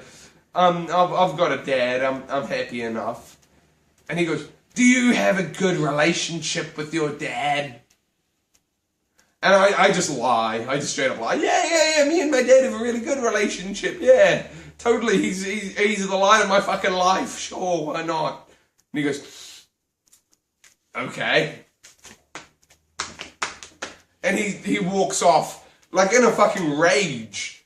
And I'm just sitting there like, what the fucking hell? What the fuck does even happen? Oh my god, but yeah, Ginger's family, lovely family, but a load of fucking crazy nut jobs, all of them, right from the top of the, you know the whole thing with the apple doesn't fall too far from the tree? I'm convinced that's the case. I've known families that were crazy, but at least they were, I mean, normal from my perspective. I mean, I hate to name a family in particular. Hang on a moment. I'm going to grab another wine. Casey gets drunk. It's the Casey gets drunk video. Yeah! But I had a family that I knew, okay? I had a childhood friend named Josh. And I went and hung out with Josh. Josh eventually moved from my city to a further city up north in New Zealand. Okay, now New Zealand is a small place, but it's still a big enough place that when you move 4 hours away, 4 hours is a fucking big deal. So when this friend Josh would come to stay with me, he would stay for an entire week at a time. And when I went to stay with him, I would stay for an entire week at a time. And I got to know his family very, very well during a week of staying with him. I'm an observant person. I can't help but see and absorb the information around me. I mean, in my later years, because I was, oh my God, my phone just said, battery low. You must plug in your battery to avoid your battery dying. Oh my God, okay, I guess I'm going to have to pause the camera soon and go and do that. Long story short, this particular family worked on a 45-minute cycle, okay? If you walked in at the 0-minute mark of the 45 minutes, there'd be total silence. Silence across the entire room, okay? But over the course of 45 minutes, conversation would start to happen. Okay, it was a large family, okay? They had about 6 kids, and some of the oldest of those kids had their own kids, and it was a whole thing. But a conversation would start to happen, people would be talking, and they'd slowly start to get louder, and they'd start to talk over each other, and conversation would get louder and louder until people are shouting at the top of their lungs over each other, and you're around the 40-minute mark and everybody in the room is shouting at the top of their lungs, and then somebody would walk into the center of the room and yell, "Everybody shut the fuck up!" And the whole room would go silent. And the cycle would start again. Over, the course of 45 minutes, conversation would start, people would start talking over each other, people would start arguing, shit would get louder, and then eventually somebody would walk into the center of the room and yell, "Everybody shut the fuck up!" And the whole thing would go silent again. And this was like fucking clockwork. Like, I could put this shit on my fucking clock, on my watch, and I'd be able to keep an eye on this. But then, the funny thing was, at one point, the oldest brother, who was about 25, had a daughter who was about 4 years old, and we're coming up on the 47-minute mark, and everybody's yelling at the top of their lungs, and this little girl, 4 years old, walks into the middle of the room and goes, "Everybody shut the fuck up!" Everyone goes silent. And it occurs to me, anybody can do this. This is fucking great. This is amazing. And as it happens, I'm there for a week, and at one point, we've come up on the 50-minute mark. Okay? Everybody's yelling at the top of their lungs over each other. People are yelling, they're screaming, they're almost looking like they're going to get violent with each other. And it occurs to me, I haven't said anything in half an hour. I've just been watching this shit escalate, but I'm looking at my watch, and I'm thinking it's coming up on 50 minutes, and nobody's put a stop to this. So I walk out in the middle of the room. I haven't said anything in half an hour. I walk out in the middle. "Everybody shut the fuck up!" And the whole room goes silent. Oh, I was so happy. I was so proud of myself. I thought it was fucking great. But then it turns out, I told my friend about it at one point. I said, "Hey, Josh, I've observed in your family a 45-minute cycle." And I told him all about it. And he said, "That's not cool, bro. You shouldn't look at people like that. You shouldn't observe that sort of thing. That's not cool. Shouldn't say that." And I'm like, what's the problem? I just happen to observe that that's how things seem to sort of work around here. He said, "Nah, man, that's not cool." So I still don't know whether that's cool or not cool. I thought it was cool that I was able to walk out at 50 minutes and put everybody to silence and stop potential violence and fighting from happening. But my friend said it wasn't cool, so I guess it wasn't cool. But it's just funny how different families work. I didn't have the best relationship with my own family. So I loved going to other people's families and observing how families work, how different people's minds work, how different social situations work, how different environments work. I mean, that family was one of the most honest families I've ever known. I remember at one point, my friend Josh asking his mum, "Hey, I'm curious about certain drugs. Can you tell me about these certain drugs?" And she goes, Look at your older brother. Your older brother is on those drugs. Do you want to be like your older brother? Because if you take those drugs, you'll be like your older brother. And he goes, oh, that doesn't seem like a good idea. I guess I won't do that. And I thought to myself, that's brilliant. If I ever went to my parents and said, can you tell me about drugs? They'll say, if you ever take drugs, I'll fucking smack you one. I'll fucking smack you one because you shouldn't be taking drugs. Drugs are bad. But no context as to why. I mean, she used an example. Although that mom is questionable, I mean, there was a divorce that happened in the family. The mom and the dad split up. And during the divorce, she would drink 2 bottles of wine every single night. Okay? And I was a smoker at the time. This was pre-Jesus, but on the way to Jesus. I was growing out my beard. I was starting to look a bit like Jesus. And I figured out very quickly during my week there, if I went to her in the night time after the young children had gone to bed and said, oh, hello, do you have a lighter? She would say, oh, yeah, fucking, I've got a lighter. Come sit down and have a chat. I'll give you a lighter. Sure, why not? And me and her could sit and smoke together, and she'd tell me all sorts of intimate details. She told me the real reason for the divorce. I don't even think the children in the family know the real reason they got divorced. But I know why they got divorced. And that was just because I was observant and an opportunist. And I realized that, you know, every night after the sun went down and after the young ones went to bed, regardless of whether they were asleep or not, she would start downing 2 bottles of wine and she'd tell me anything. And so I loved it. I loved hearing the information. I loved observing people. I was a little bit of a sociopath where I couldn't help myself but try and soak in all of the information I could about how minds work and how different people think and make decisions and how different people behave in different situations. Anyway, my battery is about to die, so I should pause there and grab a charger, and then I'll be right back. So stay tuned for another X amount of time worth of Casey Gets Drunk 2018. Yeah! Oh my God. I'm not really crying. I'm not really sad. I'm loving it. It's fucking great. Okay, bye!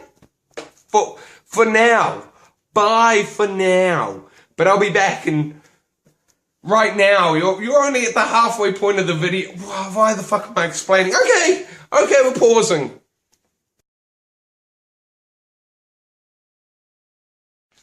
Okay, hello everyone.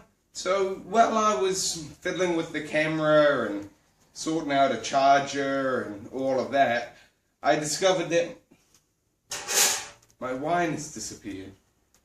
That's okay. I had a phone call from my parents who said they'd be home in 40 minutes at most. So I've only got a brief amount of time to try and film the rest of the podcast. So I was talking about my friend's family who worked on the 45-minute cycle and the mum that was overly honest with me and yada yada yada. Good family. Now, where I was going with all of that was... Shit, I am so fucking drunk.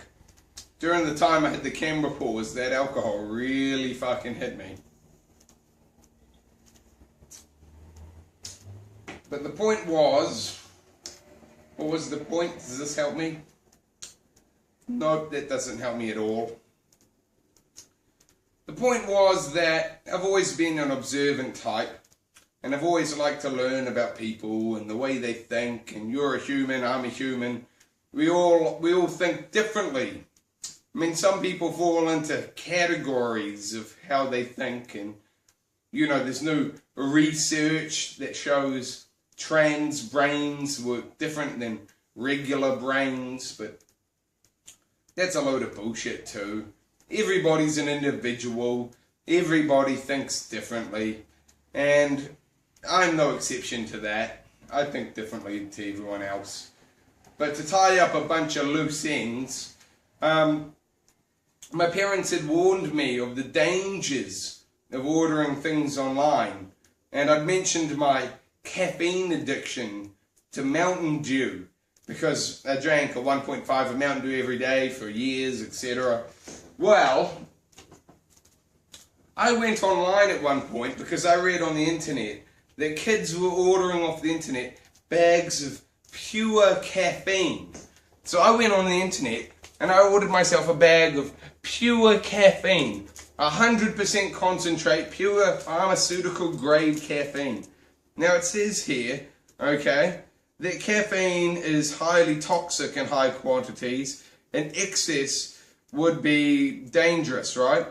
And that anything more than 600 milligrams per day could be dangerous, which equates to a 1/16 of a tablespoon.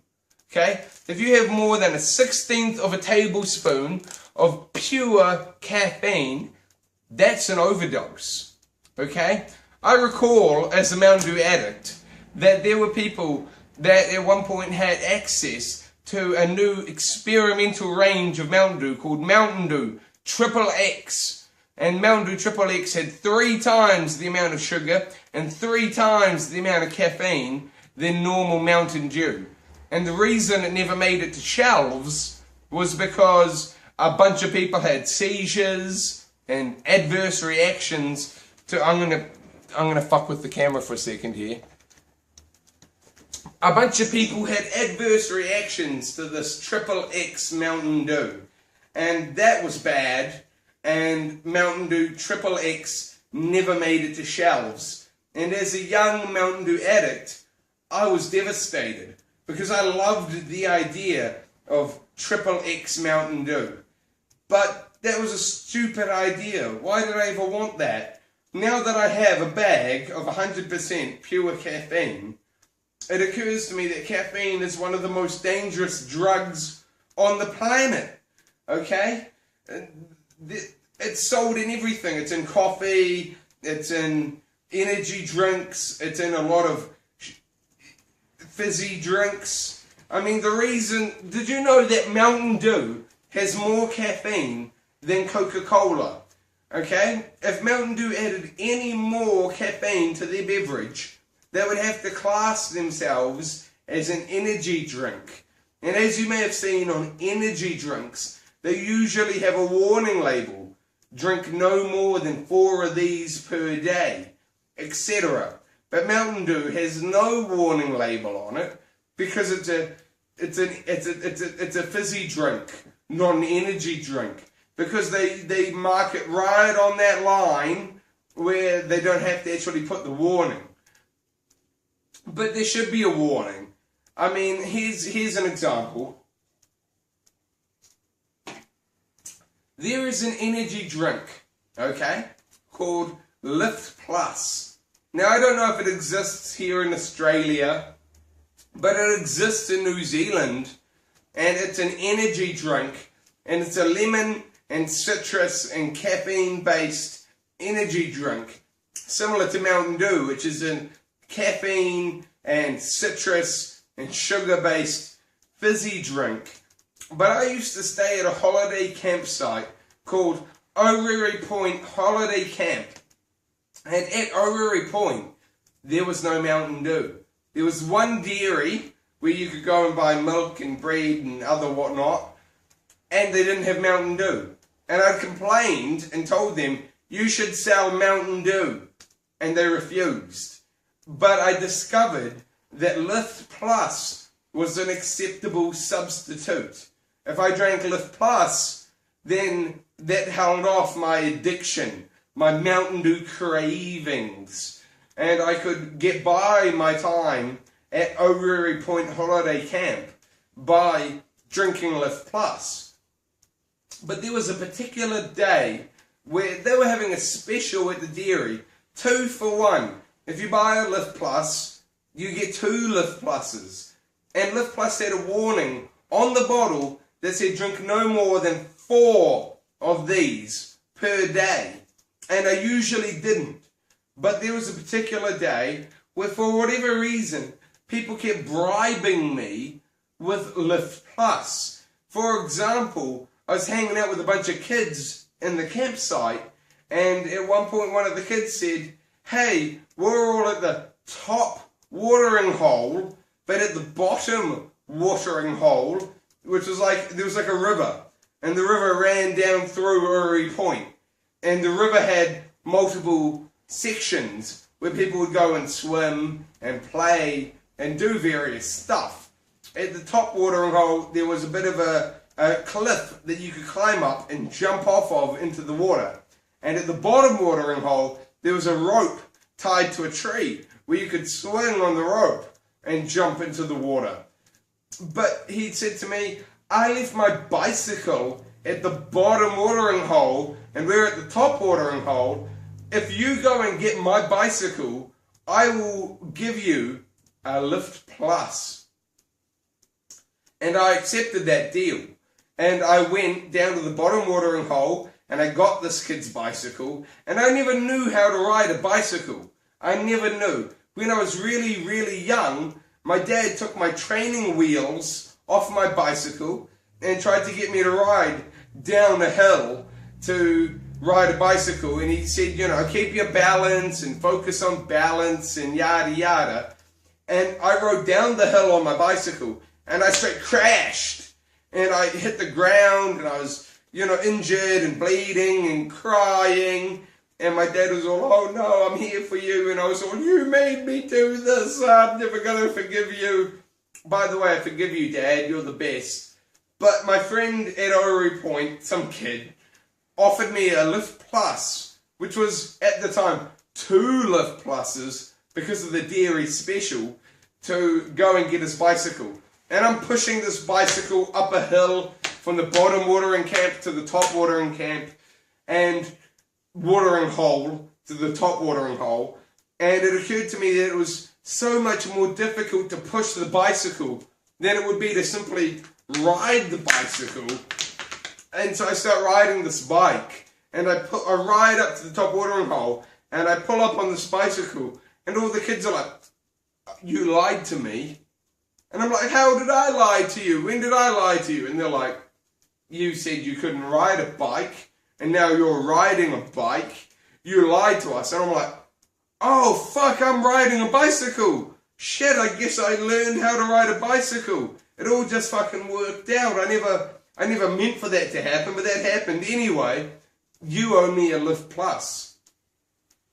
And that wasn't the only kid. There was quite a few people in the campsite that bribed me lift plus that day to help them with various this and that and to do favours for them.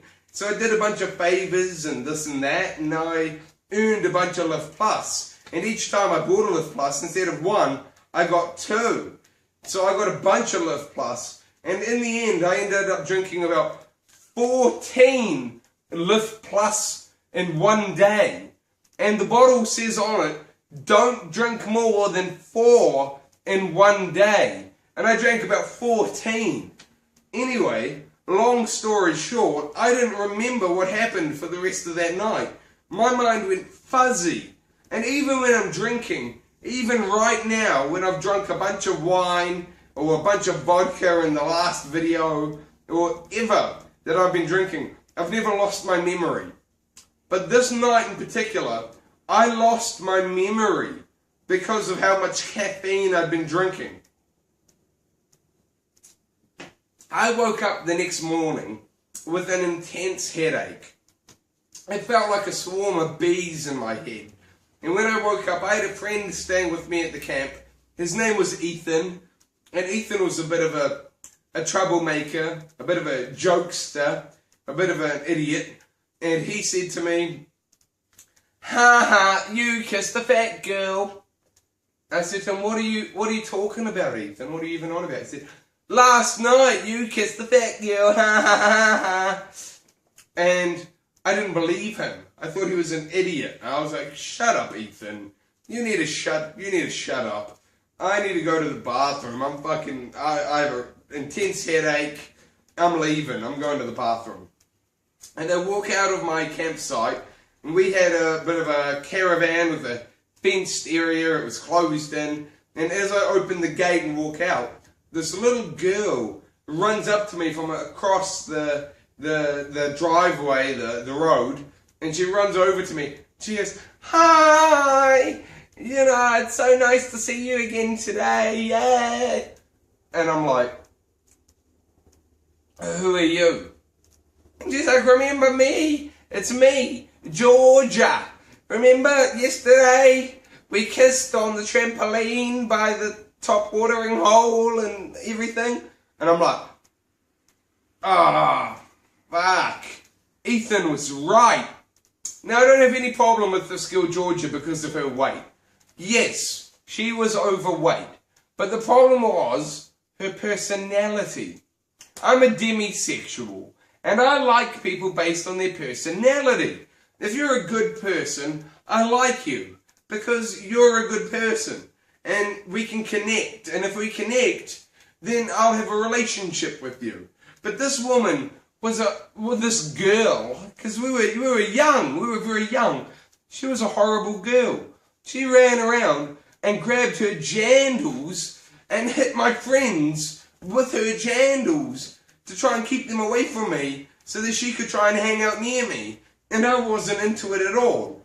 And long story short, it eventually led to me not wanting to go to the Orrery Point holiday campsite anymore. And then my parents couldn't see the point in keeping a holiday caravan at a holiday park where I refused to go to as the youngest child.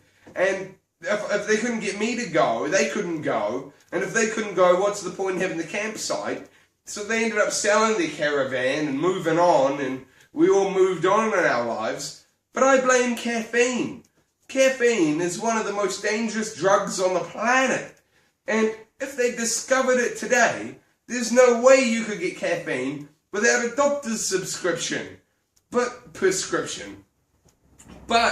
because caffeine is as old as time itself, and it's in coca, and it's in a variety of other plants, and you can get it anywhere. It's in tea and coffee and all fizzy drinks and energy drinks and all fucking everywhere. Caffeine is dangerous, people. Don't give your kids caffeine, because caffeine should be an adult drug. If tobacco is for adults and alcohol is for adults, why shouldn't caffeine be for adults? You have the mental capacity to make your own decisions. If you want caffeine, you can have caffeine. If you want alcohol, you can have alcohol. But if you want tobacco and nicotine, you can have tobacco and nicotine. These are all choices that as adults we can make.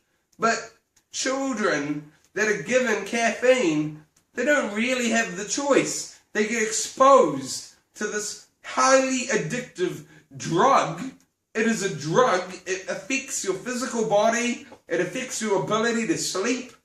And again, do I need to reiterate that if you have pure caffeine and you have more than 1/16 of a tablespoon, that is an overdose.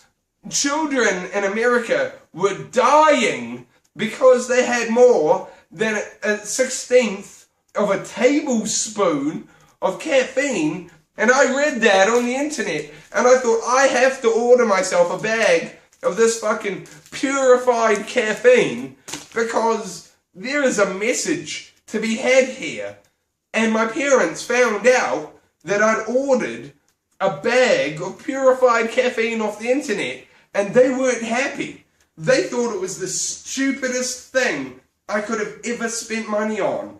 And I was convinced that with this bag of purified caffeine, I could get the message out there that caffeine is dangerous. I mean, this purified caffeine bag that I have, I believe, after the multiple deaths that were caused by kids overdosing on purified caffeine, that there was 5 major companies that were producing and manufacturing and selling online this product, that the FDA, which is something to do with enforcement of dangerous substances, they had contacted these 5 companies and said, you shouldn't be selling purified caffeine to consumers. You should be selling it to manufacturers and various people that have permits, etc. And 3 of the major companies that were selling purified caffeine actually stopped selling it to consumers. But 2 of those companies were still selling it to consumers, who was me. So I was able to go and buy a bag of purified caffeine, where I've got a whole bag's worth. I have, how many grams is this? I have 100 grams worth of caffeine, when more than like 3 grams is an overdose. That's an overdose right there, and they're just selling it to the public because they expect the public to be sensible with some shit they bought off the internet. We already covered the fact that the internet is filled with false news and sensational stories and glamifying and glorifying all of this and that. Yet, I don't know, I bought that bag of caffeine like 4 months ago, but as far as I'm aware, only 3 of the major companies responded to the message from the FDA that said you shouldn't be selling that anymore, and 2 of the companies were still just selling it to whoever had the money. And I had the money, so I went and bought a bag of bloody caffeine, and I ordered it from New Zealand to my parents' place here in Australia, because at that time I knew I was moving here to Australia. So when I showed up, my bag of caffeine would be waiting for me. That's how my parents found out about it. They weren't happy, which is fair enough. But I tried to tell them I bought this bag of caffeine mostly for educational purposes, to teach the public, my YouTube audience, the dangers of caffeine, she says while drinking alcohol.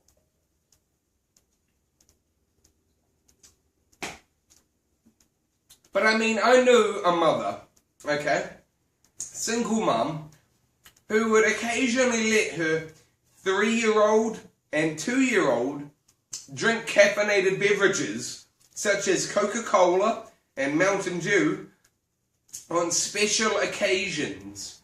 And now I noticed, because again I notice things, I notice families that have 45-minute cycles, and I notice kids that have certain cycles as well. And every single time that these kids had caffeine, they acted up for 2 or 3 days prior. They acted up for 2 or 3 days following, not prior, following. They acted up, they were yelling, they were screaming, they were banging on glass windows, they were doing all sorts of shit. And I'm convinced that that's because the caffeine got into their system and they had a craving for caffeine.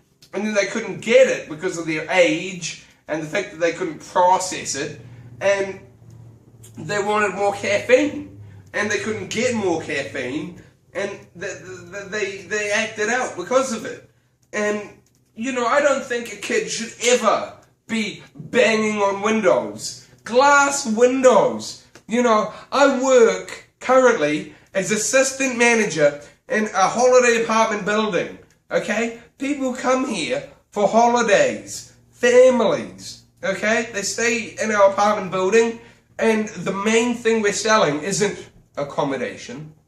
Shh, big secret. The main thing we're selling is the view, okay? Ocean, water, dolphins, okay? We're selling the view of the Sunshine Coast, the Gold Coast.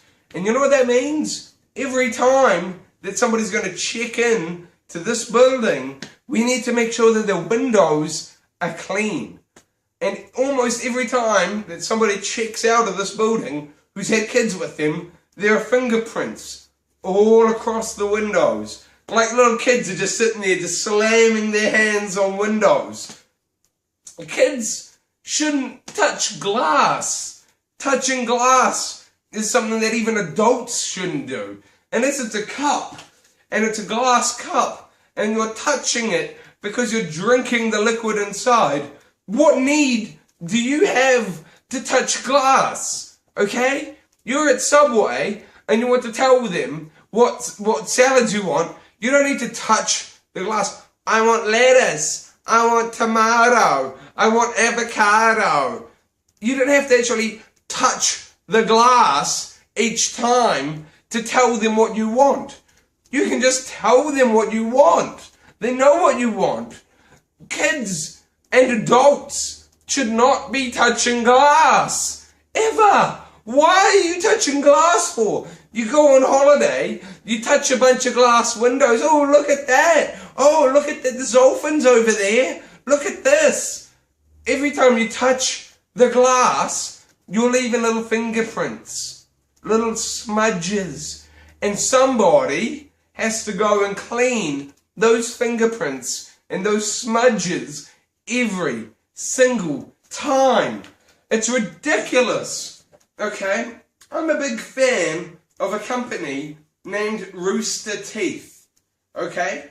Rooster Teeth existed before YouTube existed. And they hosted the longest running web show of all time. Red versus Blue.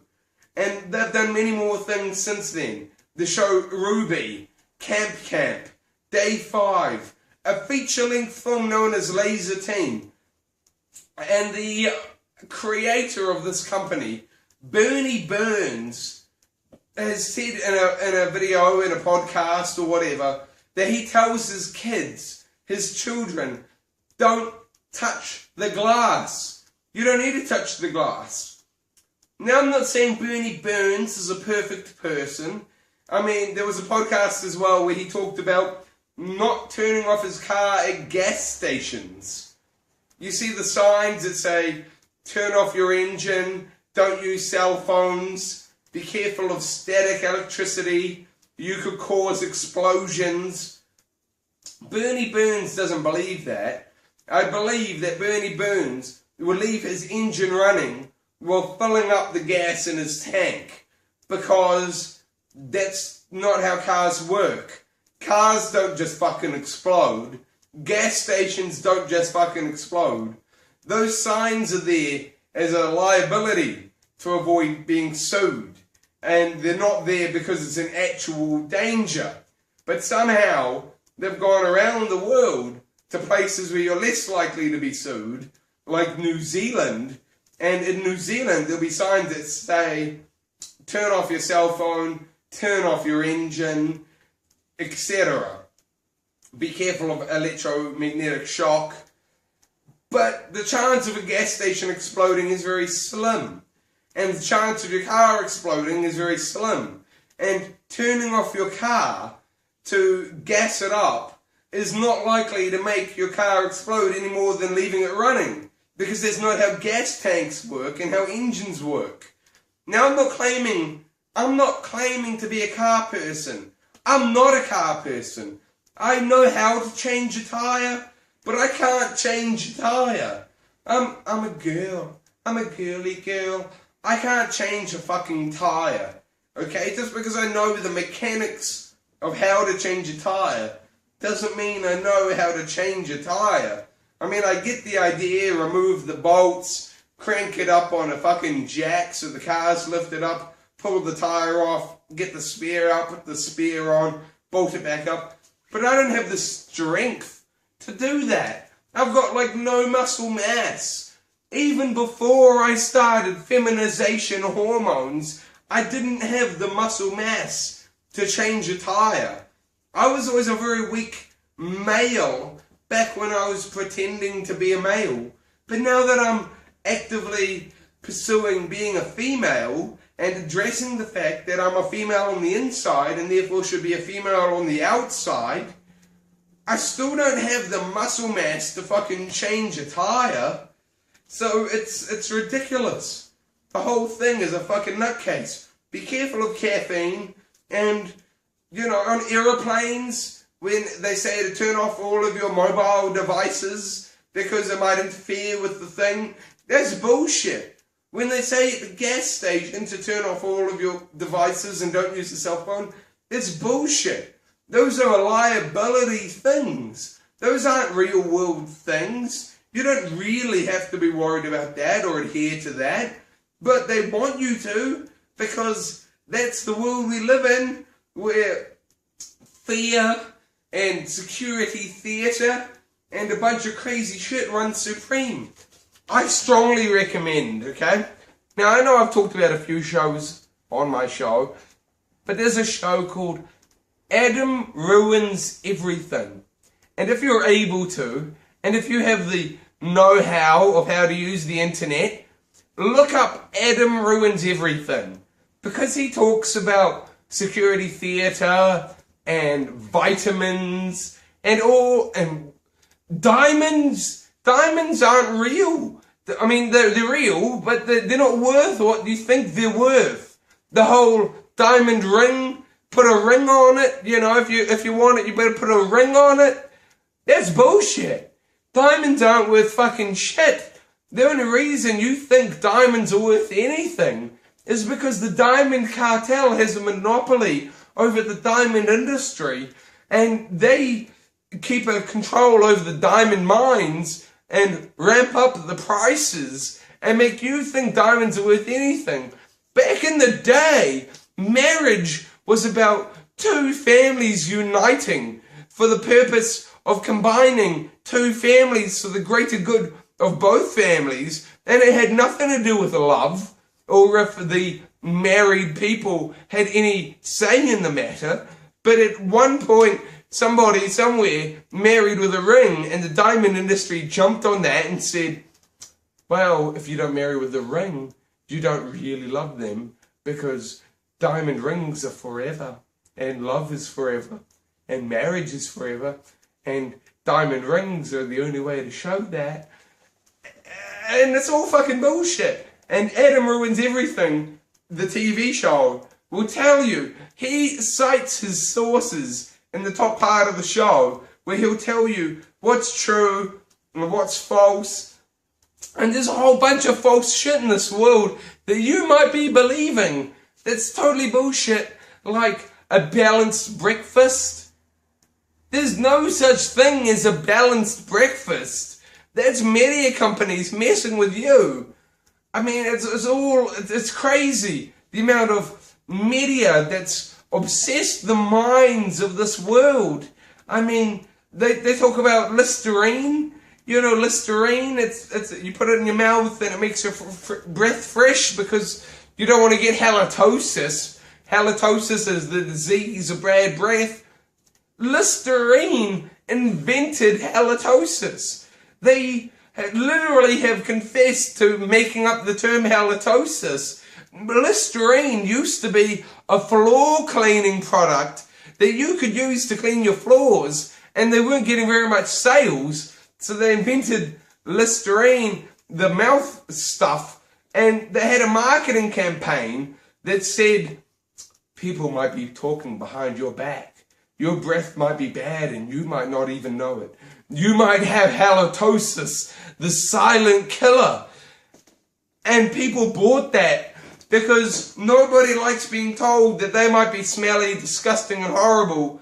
But if you tell them that and tell them this product will fix that, people will buy that product in droves because people don't want to be horrible, smelly, disgusting people.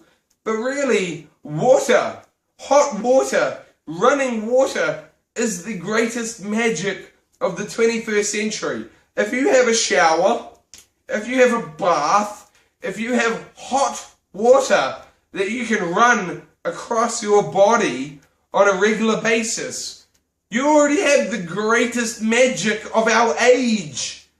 And yet marketing campaigns will still tell you that you need to have more products, more things, more ways to keep yourself clean, because that's how marketing works. They want to make the money, but you're already clean. If you can shower on a regular basis and get rid of all of the shit off the outside of your body using hot water, what do you need all of that other crap for? Honestly, what do you need it for? Because hot water is literally the greatest magic of our age. And water is the most magical thing that we have on the planet. Okay? Water is the only substance that we know of as humans. When you freeze it and make it into a solid, it is lighter than its liquid form. Ice cubes float on water. But if you had liquid iron and you put it into, if you had solid iron and you put it into liquid iron, it would sink. Every other substance that we know and that we have would sink in its substance liquid form. 3 forms of matter. You've got solid, liquid, and it's like air. It's not air, it's, gaseous, gas forms. Okay? But water is the only one that floats on its liquid form. Okay? Water is fucking magic in that sense. Okay? People talk about global warming, and they say that global warming is a thing because the ice caps are melting, and therefore the water level is rising. But has anyone ever considered this? Maybe the reason the water level is rising is because we keep putting boats and submarines and other shit out into the ocean. And that, if you have a bathtub, right, if you have a bathtub full of water and you put a bunch of floating toy boats in it, the water level will rise. But if you have a big frozen part in the middle of the bathtub and that ice melts, the water level doesn't rise, the water level actually lowers because ice expands with water. Okay, if you freeze water, it expands, but when it melts, it shrinks back to just water. So ice caps melting wouldn't equate to the sea level rising. That makes no sense with how water works. There's no logical reason why the ice caps melting would lead to sea levels rising. The sea levels are rising is because us, as humans, as people, keep putting up boats and submarines every year, year upon year, month upon month. How many boats are we putting out every single year to float on the water? Of course the sea level's gonna rise. If you put a bunch of floating toy boats in a bath, the bath is gonna rise. If you put a bunch of ice in a bath and the ice melts, the bath is actually gonna go down because when the ice melts, it thins out.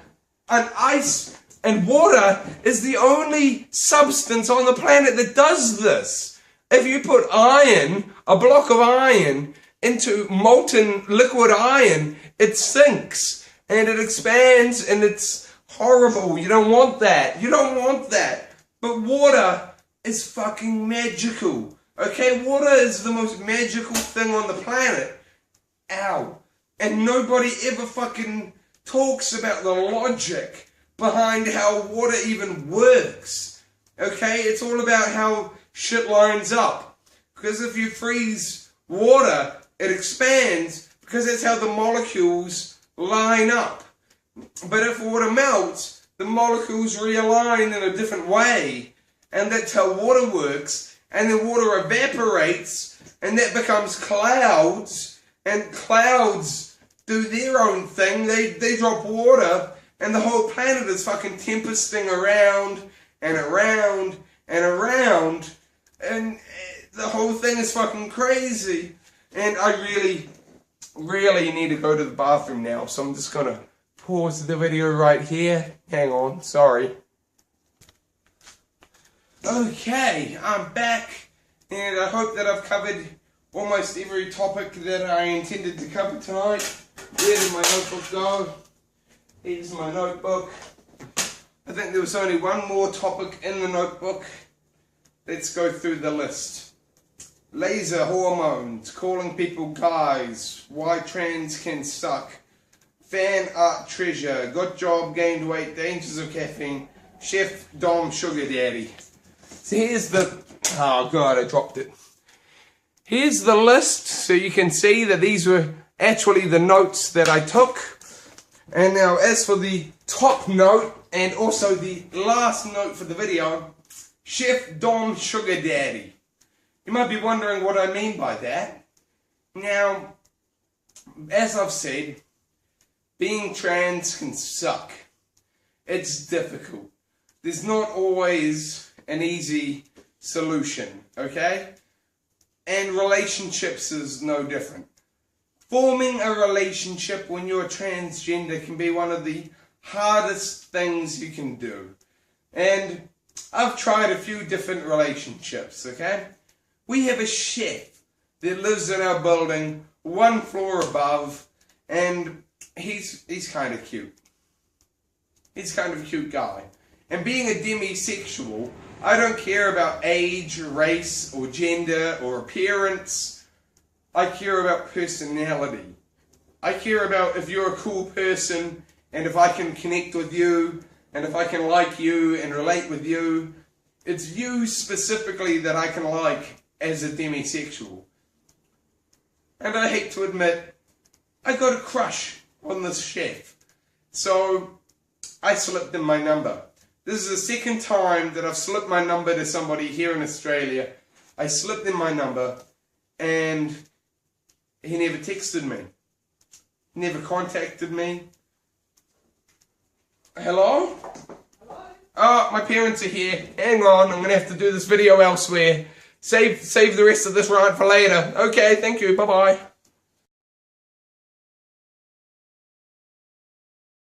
Okay, where was I? Casey gets drunk video. We're at the end.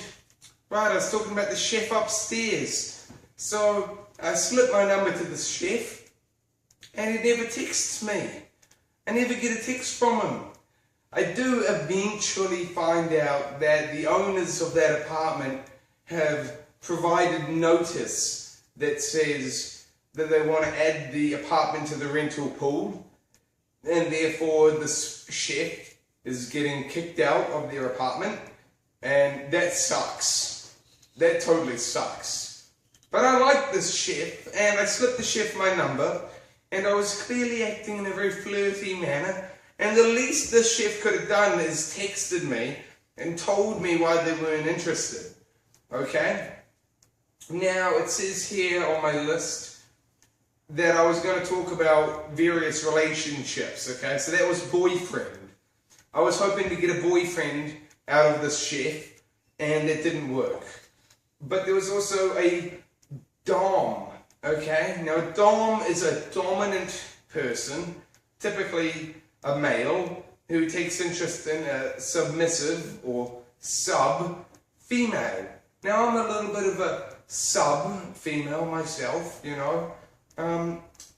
Long story short, though, I had a dom that was interested in me, and he never texts me either. I don't get texts from any fucking person. And so that annoys me, because if you're interested in me, why can't you text me? How long does it take out of each day to go boop, boop, boop, boop, boop, and send me a text message that says, hey, I'm thinking about you? It doesn't take that long at all, people. It really doesn't. And the last thing on the list says, sugar daddy.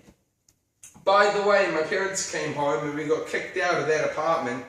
And so now we're in this apartment. It's a different apartment. The lighting is much more terrible. We've got terrible lighting, but that's fine. Moving on. Sugar daddy.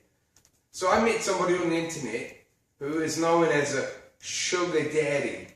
And a sugar daddy is a person that is wealthy, okay? This person makes $250,000 per year, which I'm told is $250,000, okay? And their net worth is $10 million, okay? And they've messaged me, and they've said that they're willing to pay for surgeries, beauty treatments, anything transition related, even holidays. They're willing to send me on holidays. I might be able to go back to New Zealand and visit my old friends if this sugar daddy comes through. But this sugar daddy, it doesn't text me either. In Australia, there seems to be I mean, maybe it's not Australia, maybe it's the world, but there seems to be this excess of people that just don't want to text back, and they just leave the conversation hanging. You message them and say, I'm very excited to meet you, and they don't message back, it's just silence. There's just an awkward pause where nothing happens, and that's all. I mean, what the frig is the point of that? If you message me, I will message you back. It might take me 24 hours, but I will message you back. I will find a way to say to you, thank you for messaging me. I feel honoured, and I'm happy to have a message from you, from you, and I appreciate it. And I appreciate you, and I'm happy to have you in my life, and thank you very much for taking the time and the effort to send a 5-minute message at most. I mean, how long does it take to type up a friggin' message? 5 minutes is a long period of time for typing a message. Most people can do that shit in like 30 seconds. If you take 5 minutes, that's fine. But 5 minutes out of your entire day, I mean, that's the amount of time it takes you to take a shit. I mean, if you can't send me a message, then that implies that you don't have the time for me as much as you have the time to take a shit. I don't understand it. So I've tried various relationships, boyfriend, dom, sugar daddy, and hopefully by the video next year, where I film part 3, Casey Gets Drunk, hopefully I'll have better news, possibly more transition details, hopefully a better relationship status. But for now, it seems to be that people don't have the time. People don't have the time to invest in me, that they have to invest in a shit on a day-to-day basis. They go to the toilet, they take a 10-minute bowel movement, they don't have 10 minutes to send me a message and say, hey, you're special, and I care about you. I don't understand. If people message me and they say, you're really cute and you're really pretty and I'm interested in you and I want to yada yada, get to know you, help you out, we're going to be great friends, we're going to go on a date. When is this going to happen? Where the fuck are you? Why does this not ever happen? You've messaged me every day for 2 months and said we're going to go on a date. When are we going to go on a date? Fucking message me and say Tuesday, 6 p.m. I'm going to pick you up and we're going to go on a date. I'll be there. Where the F will you be? Because so far, here in Australia specifically, people don't text back, people don't follow through, people don't make the plans, and I don't understand it. It drives me insane. I swear I'm going to fucking explode. But anyway, thank you for watching. Send me a message, send me a fan art, pop me a text, send me a Facebook, send me a fan art. Make sure to like, subscribe, tell a friend, tell your grandma, and I will see you all in the next video next year. Thanks for watching Casey Gets Drunk 2018. Thank you for watching. Bye!